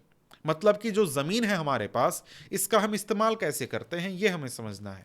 अब यहाँ पर देखिए, लैंड का जो यूज़ होता है वो यहाँ पर दिए गए चीज़ों में या फिर यहाँ पर दिए गए कामों के लिए होता है। जैसे सबसे पहले ज़मीन पर जंगल हैं, फॉरेस्ट हैं, जो कि बहुत साल पहले से चले आ रहे हैं और ये आज भी जंगल हैं बने हुए, ठीक है। ये आपका फॉरेस्ट हो गया, जो कि किस चीज़ में यूज़ हो रहा है, फॉरेस्ट के लिए, मतलब यहाँ पर क्या है, जंगल लगे हुए हैं, ये एक प्रकार का लैंड यूज़ हो गया, ठीक है। इसके बाद क्या है, इसके बाद दूसरे प्रकार का लैंड है जिसको कि कल्टीवेशन के लिए हम यूज़ नहीं कर सकते हैं। हमारे पास वो लैंड जो है वो इस तरीके से फॉर्म में है कि हम उससे कल्टीवेट नहीं कर सकते, खेती नहीं कर सकते हैं। तो इसमें क्या आ जाएगा, बैरन लैंड आ जाएगा, वेस्ट लैंड आ जाएगा। ये क्या होते हैं आगे हम डिस्कस करेंगे। और इसके अलावा वो ज़मीनें भी आ जाएंगी जो कि नॉन एग्रीकल्चर यूज़ के लिए यूज़ कर ली गई हैं, जैसे जहाँ पर बिल्डिंग बना दिया गया है, रोड बना दिया गया है और इसके साथ ही फैक्ट्रीज लगा दी गई हैं। तो इन जगहों पर तो हम खेती कर नहीं सकते हैं, ठीक है, ये चीज़ है। इसके बाद दूसरे प्रकार के भी अनकल्टिवेटेड लैंड है जिनमें कि हम फैलो लैंड को छोड़ देते हैं। और फैलो लैंड क्या होता है इसको भी हम आगे देखेंगे, ठीक है। अब यहाँ पर कहा जा रहा है कि जैसे वैसे ज़मीन के इलाके जहाँ पर क्या होता है ग्रेजिंग के लिए यूज़ किया जाता है, पास्चर के लिए यूज़ किया जाता है, जिसको कि हम जानते हैं ना कि भाई ग्रेजिंग लैंड है, पास्चर लैंड है, मतलब चारागाह जहाँ पर जानवरों को चराने के लिए कुछ उगाया जाता है। इसके अलावा दूसरे ट्री क्रॉप्स लगाने वाले इलाके जहाँ पर कि हम उसको जंगल के कैटेगरी में नहीं रखते हैं बल्कि वहाँ पर ट्री क्रॉप्स लगाए जाते हैं, ठीक है, ट्री क्रॉप ग्रोव्स लगाए जाते हैं, ठीक है। इसके बाद है कल्चरेबल वेस्ट लैंड, यानी कि ऐसा ज़मीन जो कि 5 साल 5 एग्रीकल्चर ईयर्स के लिए छोड़ दिया गया है, उस पर खेती नहीं की गई है लेकिन वहां पर खेती किया जा सकता है, ठीक है। इसके बाद है अगला पार्ट क्या है, फैलो लैंड। फैलो लैंड क्या होता है, फैलो लैंड में 2 प्रकार के फैलो लैंड होते हैं। पहला होता है करंट फैलो। फैलो लैंड एक तरीके से वैसा जमीन हो गया करंट फैलो जिसमें क्या होता है कल्टीवेशन जो है वो 1 या फिर 1 से कम साल के लिए छोड़ दी गई है, वहां पर 1 साल या फिर 1 से कम सालों के लिए खेती नहीं की गई है। और दूसरा है वो क्या है, 1 से 5 सालों के लिए अगर हम क्या करते हैं एग्रीकल्चर नहीं करते हैं तो वो हमारा क्या हो गया, फैलो लैंड हो गया, ठीक है। इसके बाद क्या हो गया, यहां देखिए क्या क्या हमने देखा, करंट फैलो देख लिया, फैलो देख लिया, इसके साथ ही कल्चरेबल वेस्ट लैंड देख लिया कि भाई 5 साल से ज़्यादा हमने खेती नहीं की है। इसके बाद आता है net sown area. Net sown area क्या होता है, वो पूरा इलाका जहां पर क्रॉप्स को उगाया जाता है वो हमारा नेट सोन एरिया होता है। इसके साथ ही एक और वर्ड है ग्रोस क्रॉप्ड एरिया। ये क्या होता है, ये कहता है area sown more than once in an agriculture year plus net sown area. मतलब कि 1 साल में 1 बार से ज़्यादा खेती की जाने वाला ज़मीन, उसमें अगर हम नेट सोन एरिया को जोड़ दें वो हमारा क्या हो जाएगा, ग्रोस क्रॉप्ड एरिया हो जाएगा, ठीक है। यहाँ पर इसके बाद आ जाता है हमारा land use pattern in India. Land use pattern अब हम यहाँ पर क्या करने वाले हैं, पढ़ने वाले हैं। अब यहाँ पर आगे कहता है कि the use of land is determined by both by physical factors such as topography, climate, soil type as well as human factor, population density, technology, capability and cultural and traditions. मतलब जमीन को हम कैसे यूज करते हैं, तो जमीन को हम कैसे यूज करते हैं ये किस बात पर डिपेंड करता है, ये 2 प्रकार के फैक्टर्स के ऊपर डिपेंड करता है। पहला तो फिजिकल फैक्टर या फिर नेचुरल फैक्टर हम कह सकते हैं, और दूसरा होता है वो आपका होता है ह्यूमन फैक्टर। नेचुरल फैक्टर कहने का मतलब कि किसी इलाके में अगर मान लीजिए अच्छी जमीन है खेती करने लायक, तो वहां पर हम लोग क्या करेंगे, खेती करेंगे। लेकिन वो खेती करने लायक नहीं है तो हम वहां पर क्या करेंगे, या तो फैक्ट्री लगा देंगे या फिर वहां पर हम लोग क्या करेंगे, किसी और तरीके से हम लोग वहां पर रोड बना देंगे या कुछ और यूज करेंगे। जैसा जमीन होगा वैसा हम उसका यूज करेंगे। पहाड़ होगा तो वहां पर हम लोग खेती नहीं कर सकते हैं, फैक्ट्री भी नहीं लगा सकते हैं, रोड भी नहीं बना सकते, दूसरा यूज करेंगे। प्लेटू होगा, अगर प्लेटू रीजन होगा तो प्लेटू रीजन में क्या होगा, हम माइनिंग करेंगे, क्योंकि वहां पर क्या होगा, वहां पर हमारे पास अवेलेबल होगा बहुत सारा नेचुरल रिसोर्सेस, ठीक है। अब ह्यूमन फैक्टर क्या हो गया, ह्यूमन फैक्टर होता है कि भाई मान लीजिए हमारे पास पॉपुलेशन डेंसिटी कैसे, जैसे कि मान लीजिए किसी अगर हम देखें जैसे शहर में आपको क्या लैंड यूज पैटर्न क्या देखने को मिलता है, वहां पर आपको बिल्डिंग देखने को मिलता है। क्यों, क्योंकि वहां पर पॉपुलेशन डेंसिटी ज्यादा है, वहां पर उसका यूज उस तरीके से है। लेकिन अगर आप किसी विलेज में जाते हैं तो वहां पर आपको फार्मिंग देखने को मिलती है उस जमीन के ऊपर। क्यों, क्योंकि वहां पर पॉपुलेशन डेंसिटी कम है, आपका एक तरीके से उसको यूज किया जा सकता है। इसके अलावा और भी तरीके से फैक्टर्स हैं जो कि जिसके आधार पर लैंड यूज पैटर्न तय होता है। अब यहां पर वही चीज बताई गई है जो ऊपर हमने देखा कि भाई देखो इंडिया में 1960-61 में क्या सिचुएशन था लैंड यूज पैटर्न का, और इसके साथ ही 14-15 में क्या यूज पैटर्न है लैंड यूज पैटर्न का, ठीक है। अब यहां पर आपका सबसे पहले क्या आ गया, ये ग्रीन वाला नॉन एग्रीकल्चर यूज में ये वाला ग्रीन वाला आ गया। और यहां पर यहां पर 2 प्रकार के ग्रीन है। तो पहला ग्रीन ये आपका जो है ना, ये आपका नेट सोन एरिया है, ये वाला 45% जो है ये नेट सोन एरिया है दोनों टाइम में, दोनों जगहों पर। और ये जो ग्रीन है ये आपका नॉन एग्रीकल्चर यूजेस शो कर रहा है यहाँ पर। इसके साथ ही ये बेरन और अनकल्टिवेटेड लैंड जो है ये सारे फैक्टर्स आप खुद से देख सकते हैं, इसको आप खुद से पढ़ लीजिएगा, ठीक है। अब यहाँ पर आगे कहा जा रहा है कि इंडिया का जो टोटल ज्योग्राफिकल एरिया है, यानी कि पूरे जो जमीन है, लैंड मास है, वो कितना है 3.28 मिलियन स्क्वायर किलोमीटर, यानी 32 लाख, लगभग 32,87,263 वर्ग किलोमीटर लगभग है एरिया। लेकिन इनमें से सिर्फ 93% जो है उसका geographical area, 93% geographical area India के टोटल का, उसका हम लैंड यूज पैटर्न रिपोर्ट कर पाते हैं। क्यों? क्योंकि यहां पर इंडिया के कुछ ऐसे इलाके हैं जहां पर ये जो एनालिसिस है, जो सर्वे है, वो नहीं होने पाया है। जैसे कि असम के कुछ रीजन है जहां पर पूरी तरीके से सर्वे नहीं हुआ है। इसके अलावा यहां पर जो पाकिस्तान के द्वारा जम्मू कश्मीर का इलाका और चाइना के द्वारा जो जम्मू कश्मीर का इलाका कब्जा करके रखा गया है, उसका भी सर्वे नहीं हुआ है। उसके बारे में भी हमें कोई आइडिया नहीं है कि वहां पर किस तरीके से लैंड यूज पैटर्न है, ठीक है। इसके बाद यहां पर आगे कहें तो आगे कहता है the land under permanent pasture has also decreased, मतलब जो आपका चारागाह में जमीन यूज होती थी वो भी कम हो चुकी है। और इसके साथ ही प्रॉब्लम ये आता है कि भाई देखो हमारे जो जानवर वगैरह हैं उनको चारा कैसे मिलेगा और भी चीज़ें कैसे मिलेंगी, ये सारी चीज़ें यहाँ पर। अब यहाँ पर और भी देखें तो और भी उतना कोई खास नहीं है, आगे बढ़ते हैं। आगे यहाँ पर ये सारी चीज़ें आपको सिंपल है, आप खुद से पढ़ेंगे एक बार में आपको क्लियर हो जाएगा, ज़्यादा कुछ है नहीं। अब यहाँ पर कह रहा है कि the pattern of net area varies greatly from one state to another, मतलब हर स्टेट में नेट एरिया अलग अलग है, लैंड यूज पैटर्न अलग अलग है। कुछ इलाके हैं जैसे आपको हिमालय के नज़दीक वाले राज्य, वहाँ पर आपको पहाड़ी इलाका हो जाता है, लेकिन यूपी में आपको खेती ज़्यादा होती है क्योंकि वो मैदानी इलाका है, प्लेन इलाका है, इस तरीके से। अब यहाँ पर और भी बातें की गई हैं, तो उसमें एक इंपॉर्टेंट जो बात है वो ये है कि forest area in the country is far below lower than the desired 33% of geographical area. मतलब कि भाई भारत की सरकार ने नेशनल फॉरेस्ट पॉलिसी में 1952 की नेशनल फॉरेस्ट पॉलिसी में तय किया था कि इंडिया में मिनिमम जो फॉरेस्ट है वो 33% होना चाहिए, लेकिन फॉरेस्ट एरिया इंडिया में है कितना, वो उससे बहुत ही ज़्यादा कम है। और ये इसलिए काफ़ी ये जो डाटा है, ये 33% वाला नंबर, ये इसलिए तय किया गया था क्योंकि इसको माना गया कि भाई 33% हमारा एरिया अगर जंगल होगा तो हमारे देश में इकोलॉजिकल बैलेंस बना हुआ रहेगा। और इसके साथ ही जो ऐसे लोग हैं, वो ऐसे लोग हैं या फिर ऐसे एनिमल्स हैं जिनका लाइवलीहुड जंगल के ऊपर डिपेंड करता है, तो वो भी एक तरीके से बने हुए रहेंगे, ठीक है। अब इसके साथ ही यहाँ पर कहा जाए a part of the land is termed as waste land and land put to non agriculture uses. Waste land includes rocky, arid and desert areas, and land put to non-agriculture use include settlement, road, railway, industry. Wasteland क्या होता है यहाँ पर समझ लीजिए। Westland ऐसा जमीन होता है जो कि रॉकी जमीन है, एरिड जमीन है, डेजर्ट जमीन है, जहां पर हम खेती नहीं कर सकते हैं, वो हमारा वेस्टलैंड हो गया।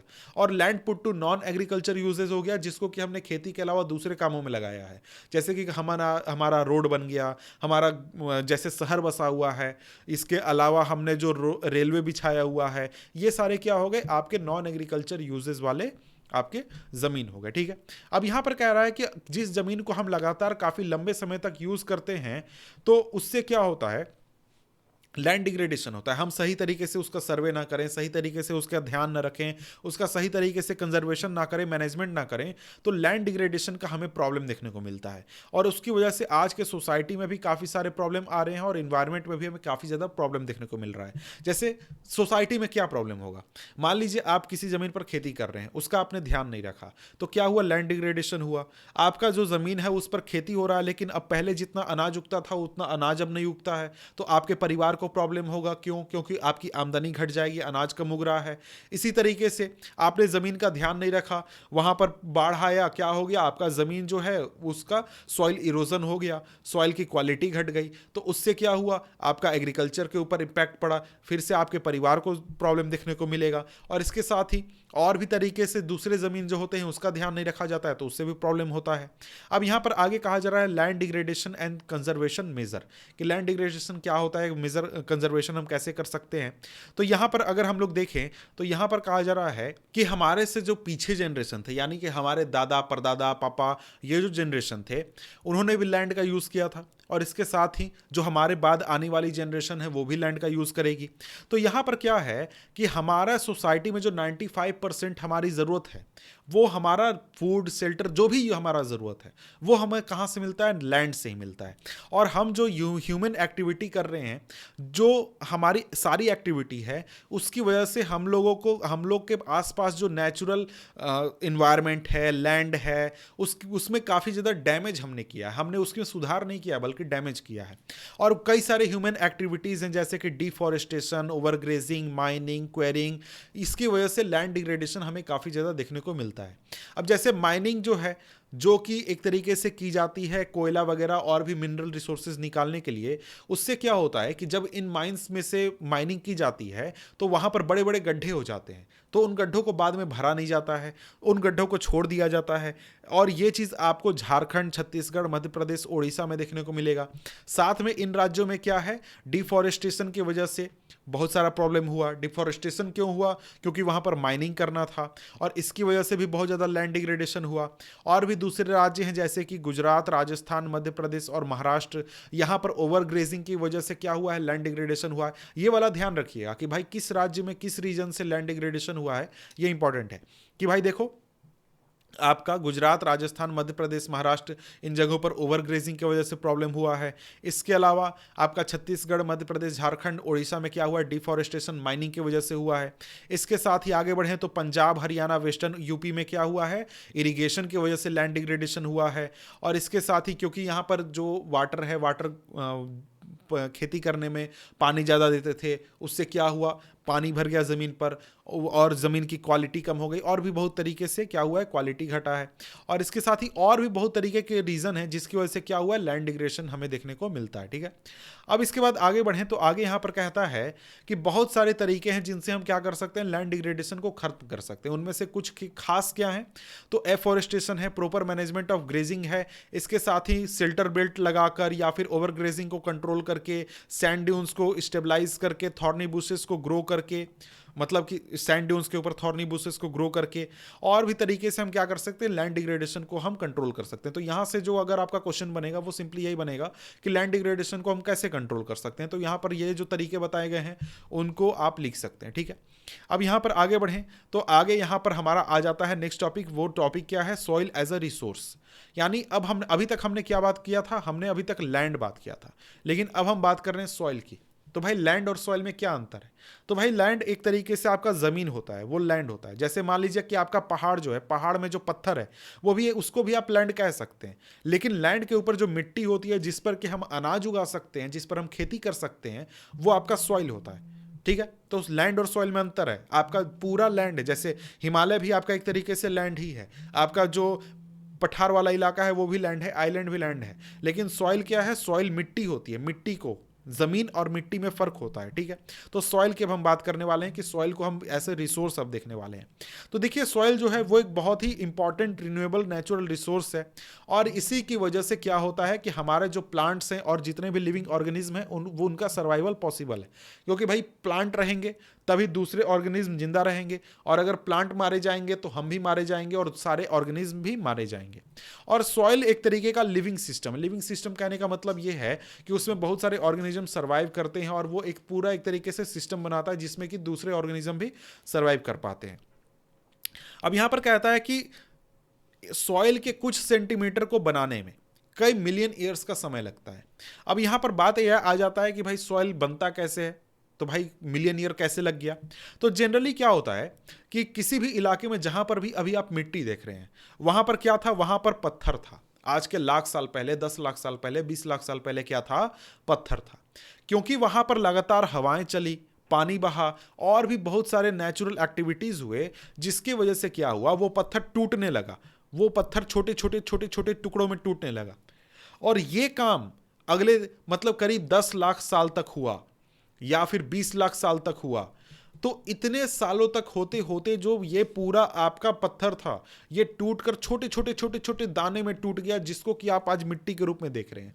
अब आगे चलकर क्या हुआ कि यहां पर इस मिट्टी के ऊपर, जैसे यहां पर मान लीजिए पहले ये पत्थर था, ये पूरा यहां से यहां तक पूरा पत्थर था।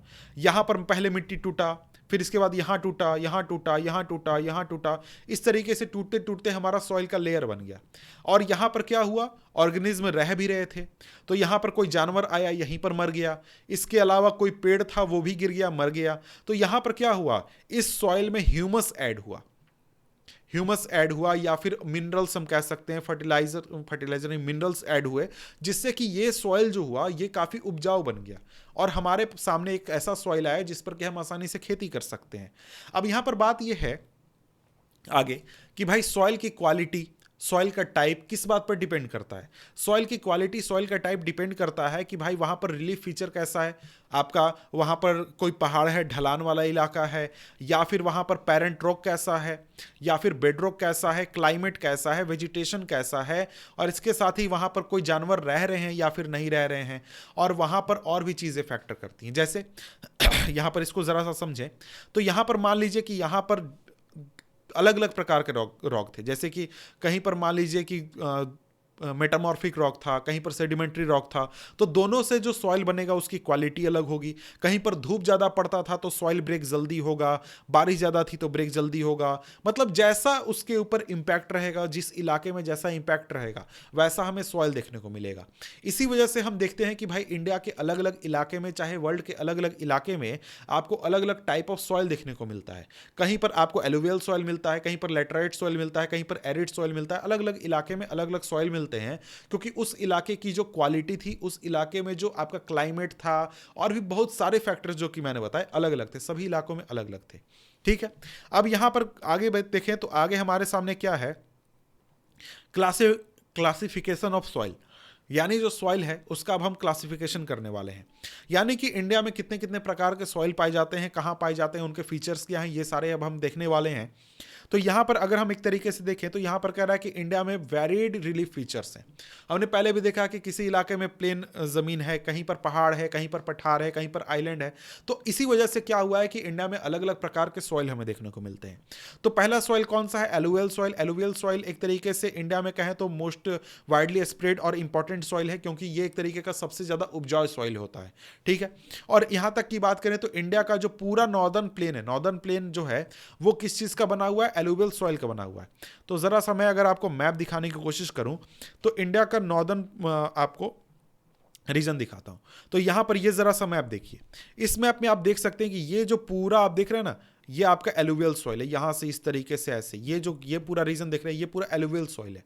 और ये एक तरीके से बहुत ही अच्छा सॉइल होता है, जिसमें कि जो ग्रेन्स वगैरह होते हैं, जो खेती होती है वो बहुत ही अच्छी होती है। और ये आपको बना कैसे, ये बना धीरे धीरे जो हिमालय रिवर थी, जो कि आपका आ रहा था कहाँ से, सॉरी हिमालय से जो नदियाँ आ रही थी उससे बना। जैसे कि यहाँ पर अगर मैं आपको दिखाने की कोशिश करूँ तो यहाँ पर जैसे देखिए, यहाँ पर ये जो इलाका था, यहाँ पर इस तरीके से काफ़ी सारी नदियाँ आती हैं।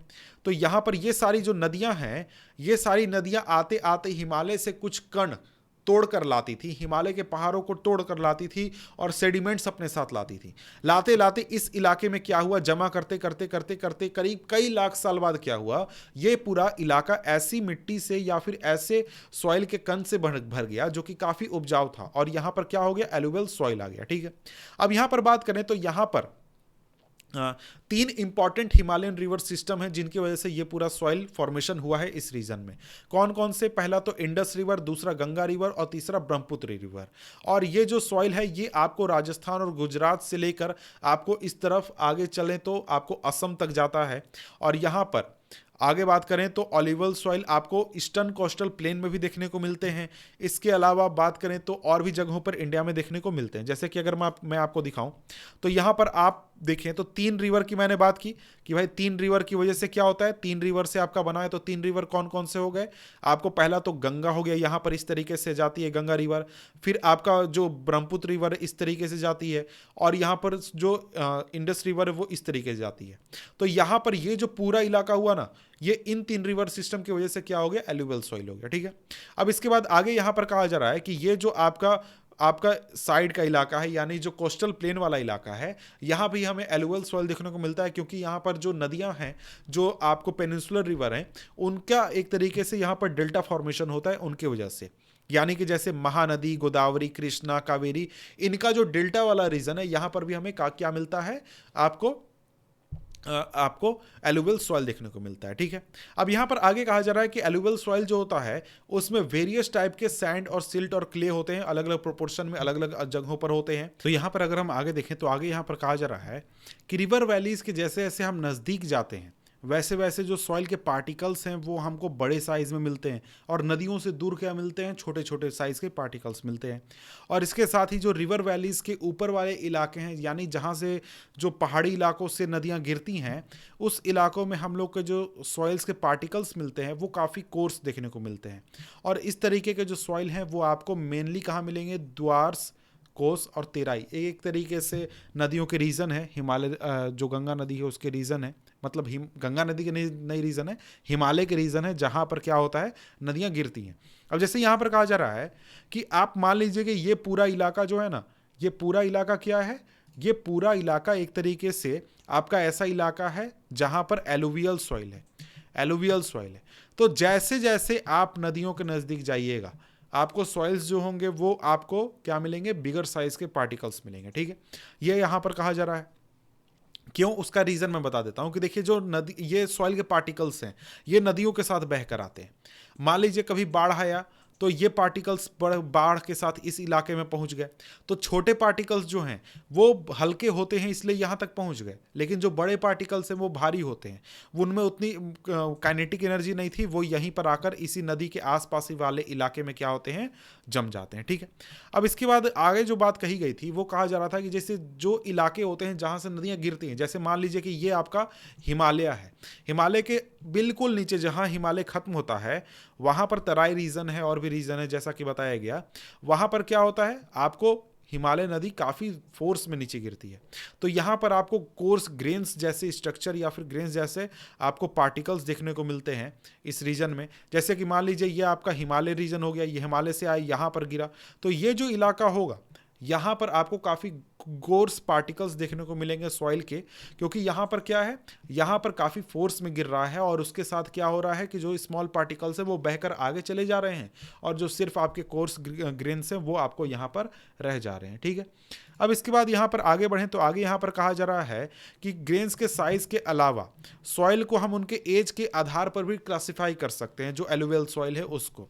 तो यहाँ पर सॉइल को हम दो पार्ट्स में डिवाइड करते हैं एज के आधार पर एलुवियल सॉइल को। पहला तो होता है बांगर और दूसरा होता है खादर। जो बांगर होता है वो एक तरीके से क्या होता है, पुराना सॉइल होता है, जो पुराना सॉइल है वो बांगर, नया सॉइल क्या हो गया, खादर। जो आपका बांगर सॉइल है उसमें आपको ज़्यादा कंकड़ नोड्यूल्स देखने को मिलते हैं खादर के कंपैरिजन में, और यहाँ पर इसमें क्या होता है, आपको जो खादर होता है उसमें फाइन पार्टिकल्स ज़्यादा होते हैं और ये ज़्यादा फर्टाइल होता है बांगर के कंपैरिजन में। ठीक है, और यहाँ पर आगे कहा जा रहा है कि जो एलुवियल सॉइल होता है वो काफ़ी फर्टाइल होता है और इसमें इस सॉइल में आपको बहुत अच्छी मात्रा में पोटास, फॉस्फोरिक एसिड, लाइम ये सारे मिलते हैं, जिसकी वजह से शुगर केन, पैडी, वीट और भी दूसरे सीरियल और पल्स क्रॉप आसानी से उग सकते हैं। और इसकी हाई फर्टिलिटी की वजह से जो एलुवियल सॉइल वाले इलाके हैं यहाँ पर खेती बहुत ज़्यादा होती है और यहाँ पर पॉपुलेशन भी बहुत ज़्यादा है। तो जनरली आप देखिएगा तो इंडिया में अगर आप पॉपुलेशन को देखिएगा तो इंडिया में पॉपुलेशन आपको ये पता चलेगा कि जो उत्तर प्रदेश है, बिहार है और ये जो पूरा इलाका है, मतलब कि अगर आप इंडिया के नक्शे में अगर आप देख रहे हैं, इंडिया के नक्शे में अगर आप देखिए तो ये जो पूरा इलाका है, जो ये पूरा इलाका है किस चीज़ का, एलुवियल सॉइल का, यहाँ पर आपको बहुत ज़्यादा पॉपुलेशन भी है और यहाँ पर काफ़ी खेती भी होती है। क्यों? क्योंकि यहाँ पर ज़मीन ऐसी है जिस पर कि खेती बहुत ज़्यादा हो सकता है और इसके साथ साथ क्या हो सकता है, इसके साथ साथ यहाँ पर एक तरीके से पॉपुलेशन भी बहुत ज़्यादा यहाँ पर सर्वाइव कर सकता है। और यहाँ पर जो आपके जो सूखाग्रस्त वाले इलाके हैं वहाँ पर अल्कालाइन ज़्यादा होता है और ये आपको अगर ट्रीटमेंट अच्छी तरीके से किया जाए, मतलब कि जहाँ पर सूखा पड़ गया एलुवियल सॉइल वाले इलाका में, वहाँ पर अगर अल्कालाइन ज़्यादा है या फिर और भी कोई प्रॉब्लम है तो उसका हम दूसरे तरीके से व्यवस्था करके, इरिगेशन देकर, ट्रीटमेंट कर उसको बेहतर बना सकते हैं और उसकी क्वालिटी को इम्प्रूव कर सकते हैं और क्या कर सकते हैं, सॉइल की फर्टिलिटी को हम बढ़ा सकते हैं। इसके बाद आ जाता है हमारा नेक्स्ट टॉपिक जो कि है कौन सा, ब्लैक सॉइल। अब हम देखेंगे ब्लैक सॉइल। तो यहाँ पर जो ये ब्लैक सॉइल है इसका ब्लैक नाम कैसे पड़ा, तो नाम उसी से पड़ा भाई इसका कलर ब्लैक है, यानी ब्लैक सॉइल जो है वो ब्लैक कलर का होता है। इसको रेगुर सॉइल के नाम से भी जाना जाता है। और ब्लैक सॉइल काफ़ी आइडियल होता है, काफ़ी अच्छा होता है कॉटन खेती करने के लिए। इसलिए इसको हम ब्लैक कॉटन सॉइल के नाम से भी जानते हैं। और यहाँ पर देखिए ब्लैक सॉइल बना कैसे, तो भाई यहाँ का जो पत्थर था, बेड रॉक था, जो पेरेंट रॉक था, वो डिफरेंट टाइप था, मतलब वो अलग अलग जगहों पर अलग अलग थे। तो जैसे हमने देखा था कि वहाँ पर जो हमारा एलुवल सॉइल वो कैसे बना था, तो वहाँ पर सेडिमेंट्स आए थे, वो जमा होते होते धीरे धीरे लाखों साल में वहाँ पर एलुवल सॉइल बना। लेकिन यहाँ पर जो आपका पेनिनसुलर रीजन है, जहाँ पर कि आपको ये ब्लैक सॉइल मिलता है, ये आपका लावा फ्लो से बना था वहाँ का पत्थर, जो आपका डेक्कन रीजन है। उसी से धीरे धीरे फिर क्या बन गया, फिर धीरे धीरे आपका बन गया ये ब्लैक सॉइल। यानी ये जो पूरा रीजन आप देख रहे हैं ना, ये आपका ब्लैक सॉइल वाला रीजन है, जहाँ पर हमें हमारे इंडिया में ब्लैक सॉइल मेनली पाया जाता है, जिसको कि डेक्कन प्लेटू का हम डेक्कन ट्रैप रीजन भी कहते हैं, या फिर और भी रीजन कहते हैं। और ये आपको राज्य के हिसाब से देखें तो महाराष्ट्र राज्य हो गया, सौराष्ट्र हो गया, मालवा, मध्य प्रदेश, छत्तीसगढ़, और इसके अलावा गोदावरी कृष्णा वैली के रीजन में भी पाया जाता है। ठीक है, अब यहाँ पर आगे कहा जा रहा है कि जो ब्लैक सॉइल होते हैं ये बने हुए होते हैं एक्सट्रीमली फाइन क्लेई मटेरियल से। मतलब कि ब्लैक सॉइल जो होता है वो बिल्कुल आपको एकदम सॉफ्ट फाइन पार्टिकल्स होते हैं इसके, और बिल्कुल क्ले जैसे होते हैं, मतलब एकदम सॉफ्ट इसकी मिट्टी होती है। और यहाँ पर ये जो आपका ब्लैक सॉइल होता है ये काफ़ी अच्छी मात्रा में मॉइस्चर रिटेन कर सकता है, वाटर को रिटेन कर सकता है। और इसके साथ ही इस सॉइल में न्यूट्रिएंट्स भी काफ़ी ज़्यादा पाए जाते हैं। कौन से nutrients? Calcium carbonate, magnesium, potash, और इसके अलावा अगर आप देखें तो इसके अलावा लाइम भी पाया जाता है। लेकिन इसमें फॉस्फोरिक कंटेंट जो होता है वो काफ़ी कम होता है। और इसके साथ ही ये जो ब्लैक सॉइल होता है, इसमें जो जब गर्मी आती है तो उस समय हॉट वेदर में क्या होता है, ये इसमें क्रैक्स आ जाते हैं। तो क्रैक्स यहाँ पर अगर आप देखें तो यहाँ पर ये जो क्रैक्स दिख रहे हैं ना, ऐसे क्रैक्स आ जाते हैं, जिसकी वजह से क्या हो जाता है कि मिट्टी के अंदर एरेशन होता है। मतलब कि मिट्टी के अंदर एयर जो है वो मिक्स हो जाता है, क्योंकि उसमें गैप्स हो जाते हैं क्रैक्स की वजह से, और उसमें एयर मिक्स हो जाता है, जिससे कि इसमें एयर की क्वांटिटी काफ़ी अच्छी हो जाती है। और इस वजह से क्या होता है कि जो सॉइल है वो एक तरीके से काफ़ी फर्टाइल भी हो जाता है, और इसके साथ ही ये सॉइल जो है वो काफ़ी अच्छा हो जाता है कॉटन या फिर और भी जो फसल हैं उनको उगाने के लिए।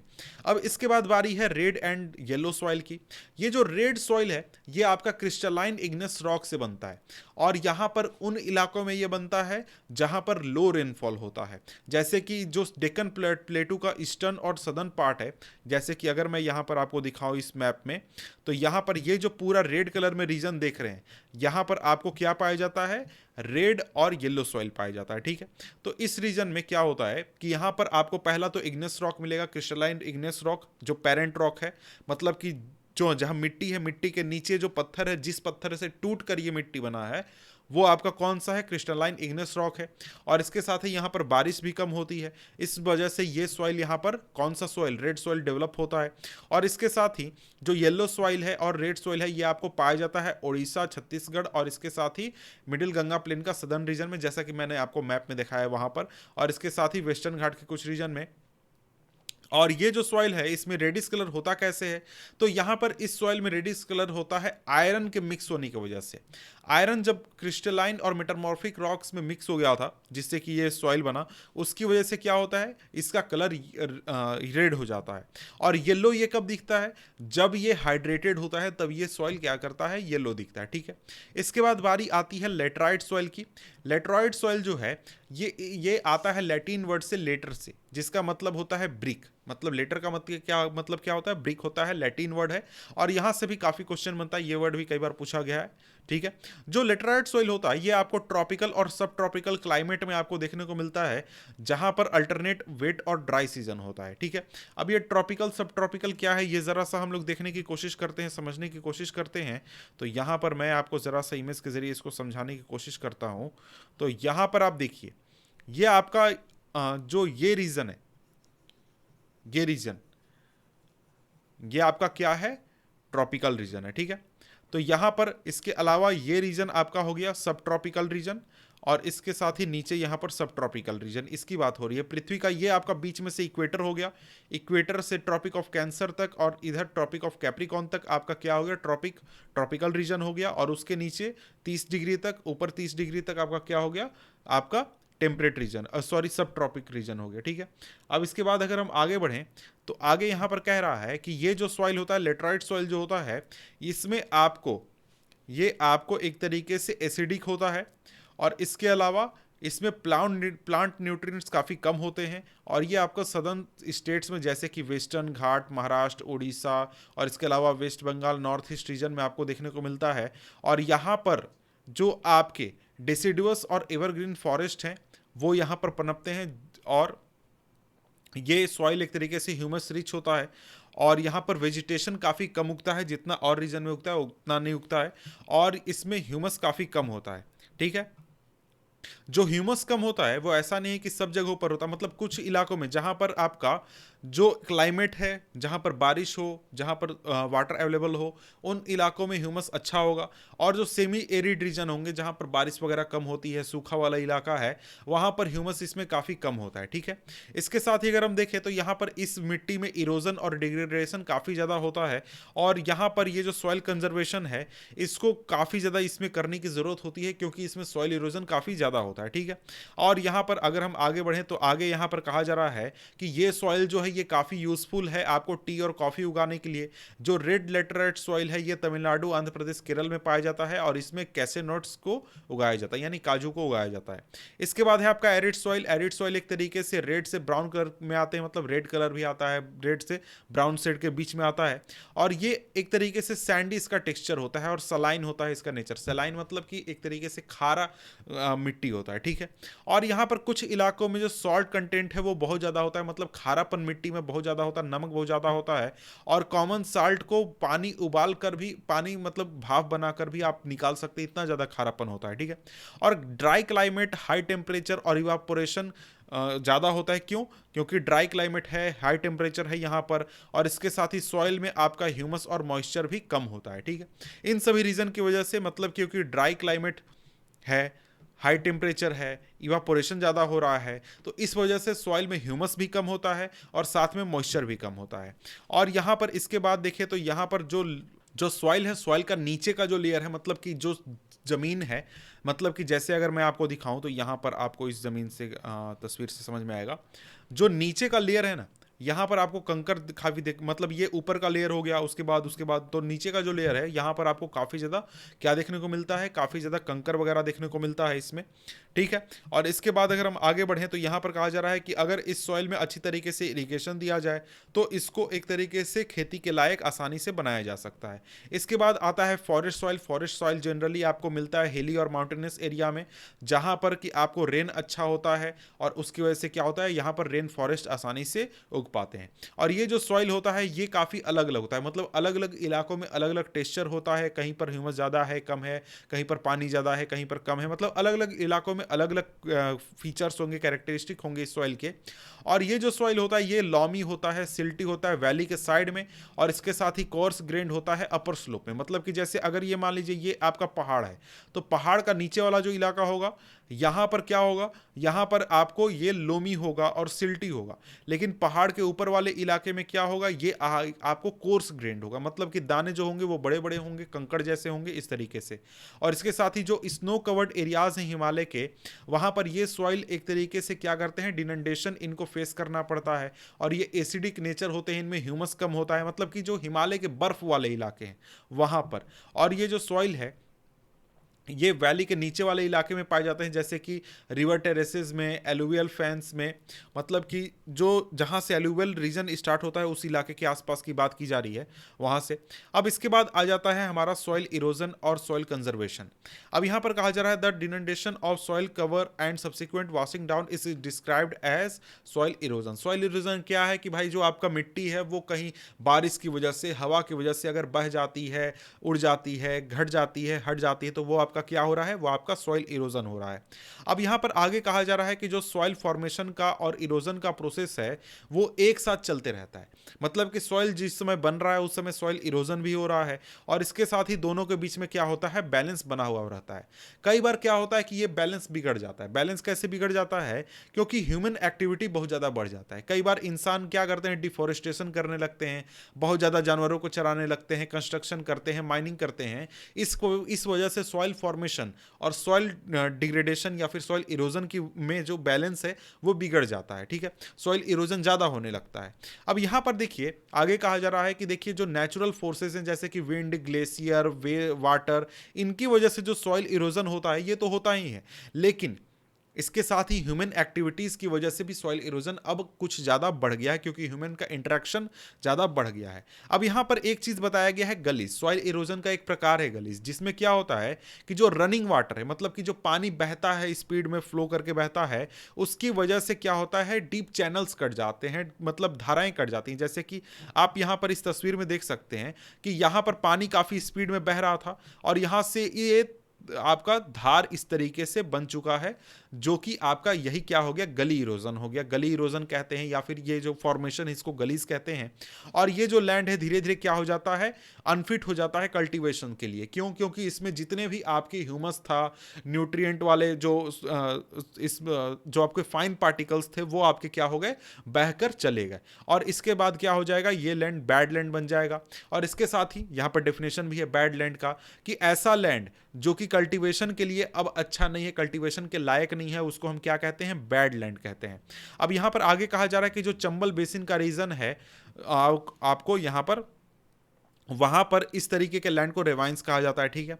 अब यहां पर आगे कहा जा रहा है कि कई बार जो वाटर फ्लो है वो एक सीड के रूप में फ्लो करती है। मतलब क्या होता है, मतलब कि स्लोप पर फ्लो करती है, मतलब स्लोप में सीड के रूप में फ्लो करती है। उससे क्या होता है कि जो टॉप सॉइल होता है वो वॉश कर जाता है। कि मतलब कि जैसे अगर मैं आपको दिखाऊं यहां पर तस्वीर के जरिए, तो यहां पर अगर आप देखें तो यहां पर ये तस्वीर जैसे आप देखते हैं कि यहां पर जैसे मान लीजिए कि बारिश से पानी आ रहा है, बारिश से या फिर किसी और तरीके से पानी अगर आ रहा है, हाँ जैसे ये तस्वीर, ठीक है, बारिश से पानी आ रहा है, पूरे इलाके में पानी आ रहा है, पूरे इलाके में पानी बह रहा है, इस तरीके से बह रहा है, तो मिट्टी का जो सबसे ऊपर का लेयर है वो लेयर बहकर चला जाएगा, वो बहकर गायब हो जाएगा। नीचे का लेयर अब दिखेगा आपको जमीन पर। मतलब कि मान लीजिए इतना गहरा है मिट्टी, तो ऊपर जो सबसे ऊपर टॉप लेयर है वो आपका बहकर चला गया, नीचे की मिट्टी अब आपके सामने है आपके इस्तेमाल के लिए। तो जो आपका मेन ह्यूमस वाला हिस्सा था, जो कि आपका फर्टाइल सॉइल था, सबसे टॉप लेयर, वो अब आपके पास नहीं रहा। अब बाकी के सॉइल से आपको क्या करना है, काम चलाना है, ठीक है।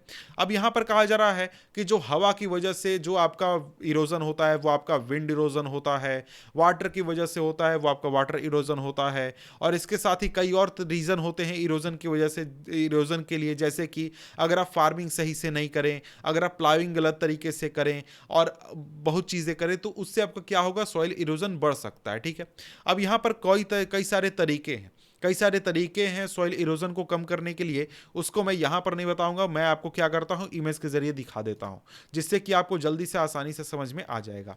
ये एक तरीके से आपका क्या है, ये आपका एक तरीका है जिसके जरिए आप क्या कर सकते हैं, स्लोप पर अपना जो सॉइल कंजर्वेशन है वो कर सकते हैं। अब ये स्लोप पर ये जो सॉइल कंजर्वेशन होता है इसको कहते क्या है, इसको एक तरीके से कॉन्टोर प्लाविंग कहते हैं। क्या कहते हैं, कॉन्टोर प्लाविंग कहते हैं, ठीक है। अब यहाँ पर इससे क्या होता है, इससे होता है कि देखिए सॉइल में जो वाटर फ्लो है वो इस तरीके से नीचे जाएगा, लेकिन आपने इस तरीके से क्या कर दिया है, गड्ढे बना दिए हैं, जिससे कि जब भी वाटर यहाँ से फ्लो करेगा तो इस गड्ढे में जमा हो जाएगा, यहाँ से यहाँ आएगा, इस गड्ढे में जमा हो जाएगा, तो वाटर फ्लो नहीं करने पाएगा, जिससे क्या होगा, आपका सॉइल इरोजन कम होगा। इसके बाद हम क्या कर सकते हैं, टेरेस फार्मिंग कर सकते हैं। टेरेस फार्मिंग क्या होता है, सीढ़ीदार खेती हम कर सकते हैं, जिससे कि जो वाटर फ्लो है नीचे की ओर, ये वाटर फ्लो काफ़ी कम हो जाएगा और आपका सॉइल इरोजन कम हो जाएगा। इसके बाद आ जाता है आपका स्ट्रिप क्रॉपिंग आ जाता है। क्या आ जाता है, स्ट्रिप क्रॉपिंग आ जाता है।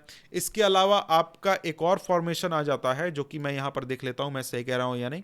टेरेस फार्मिंग तो मैंने बता दिया, स्ट्रिप क्रॉपिंग बता दिया। स्ट्रिप क्रॉपिंग में क्या है, कुछ नहीं है। स्ट्रिप क्रॉपिंग सिंपल मतलब एक खेत, यहाँ पर एक ही खेत में मैं क्या कर रहा हूँ, 2 फसल उगा रहा हूँ।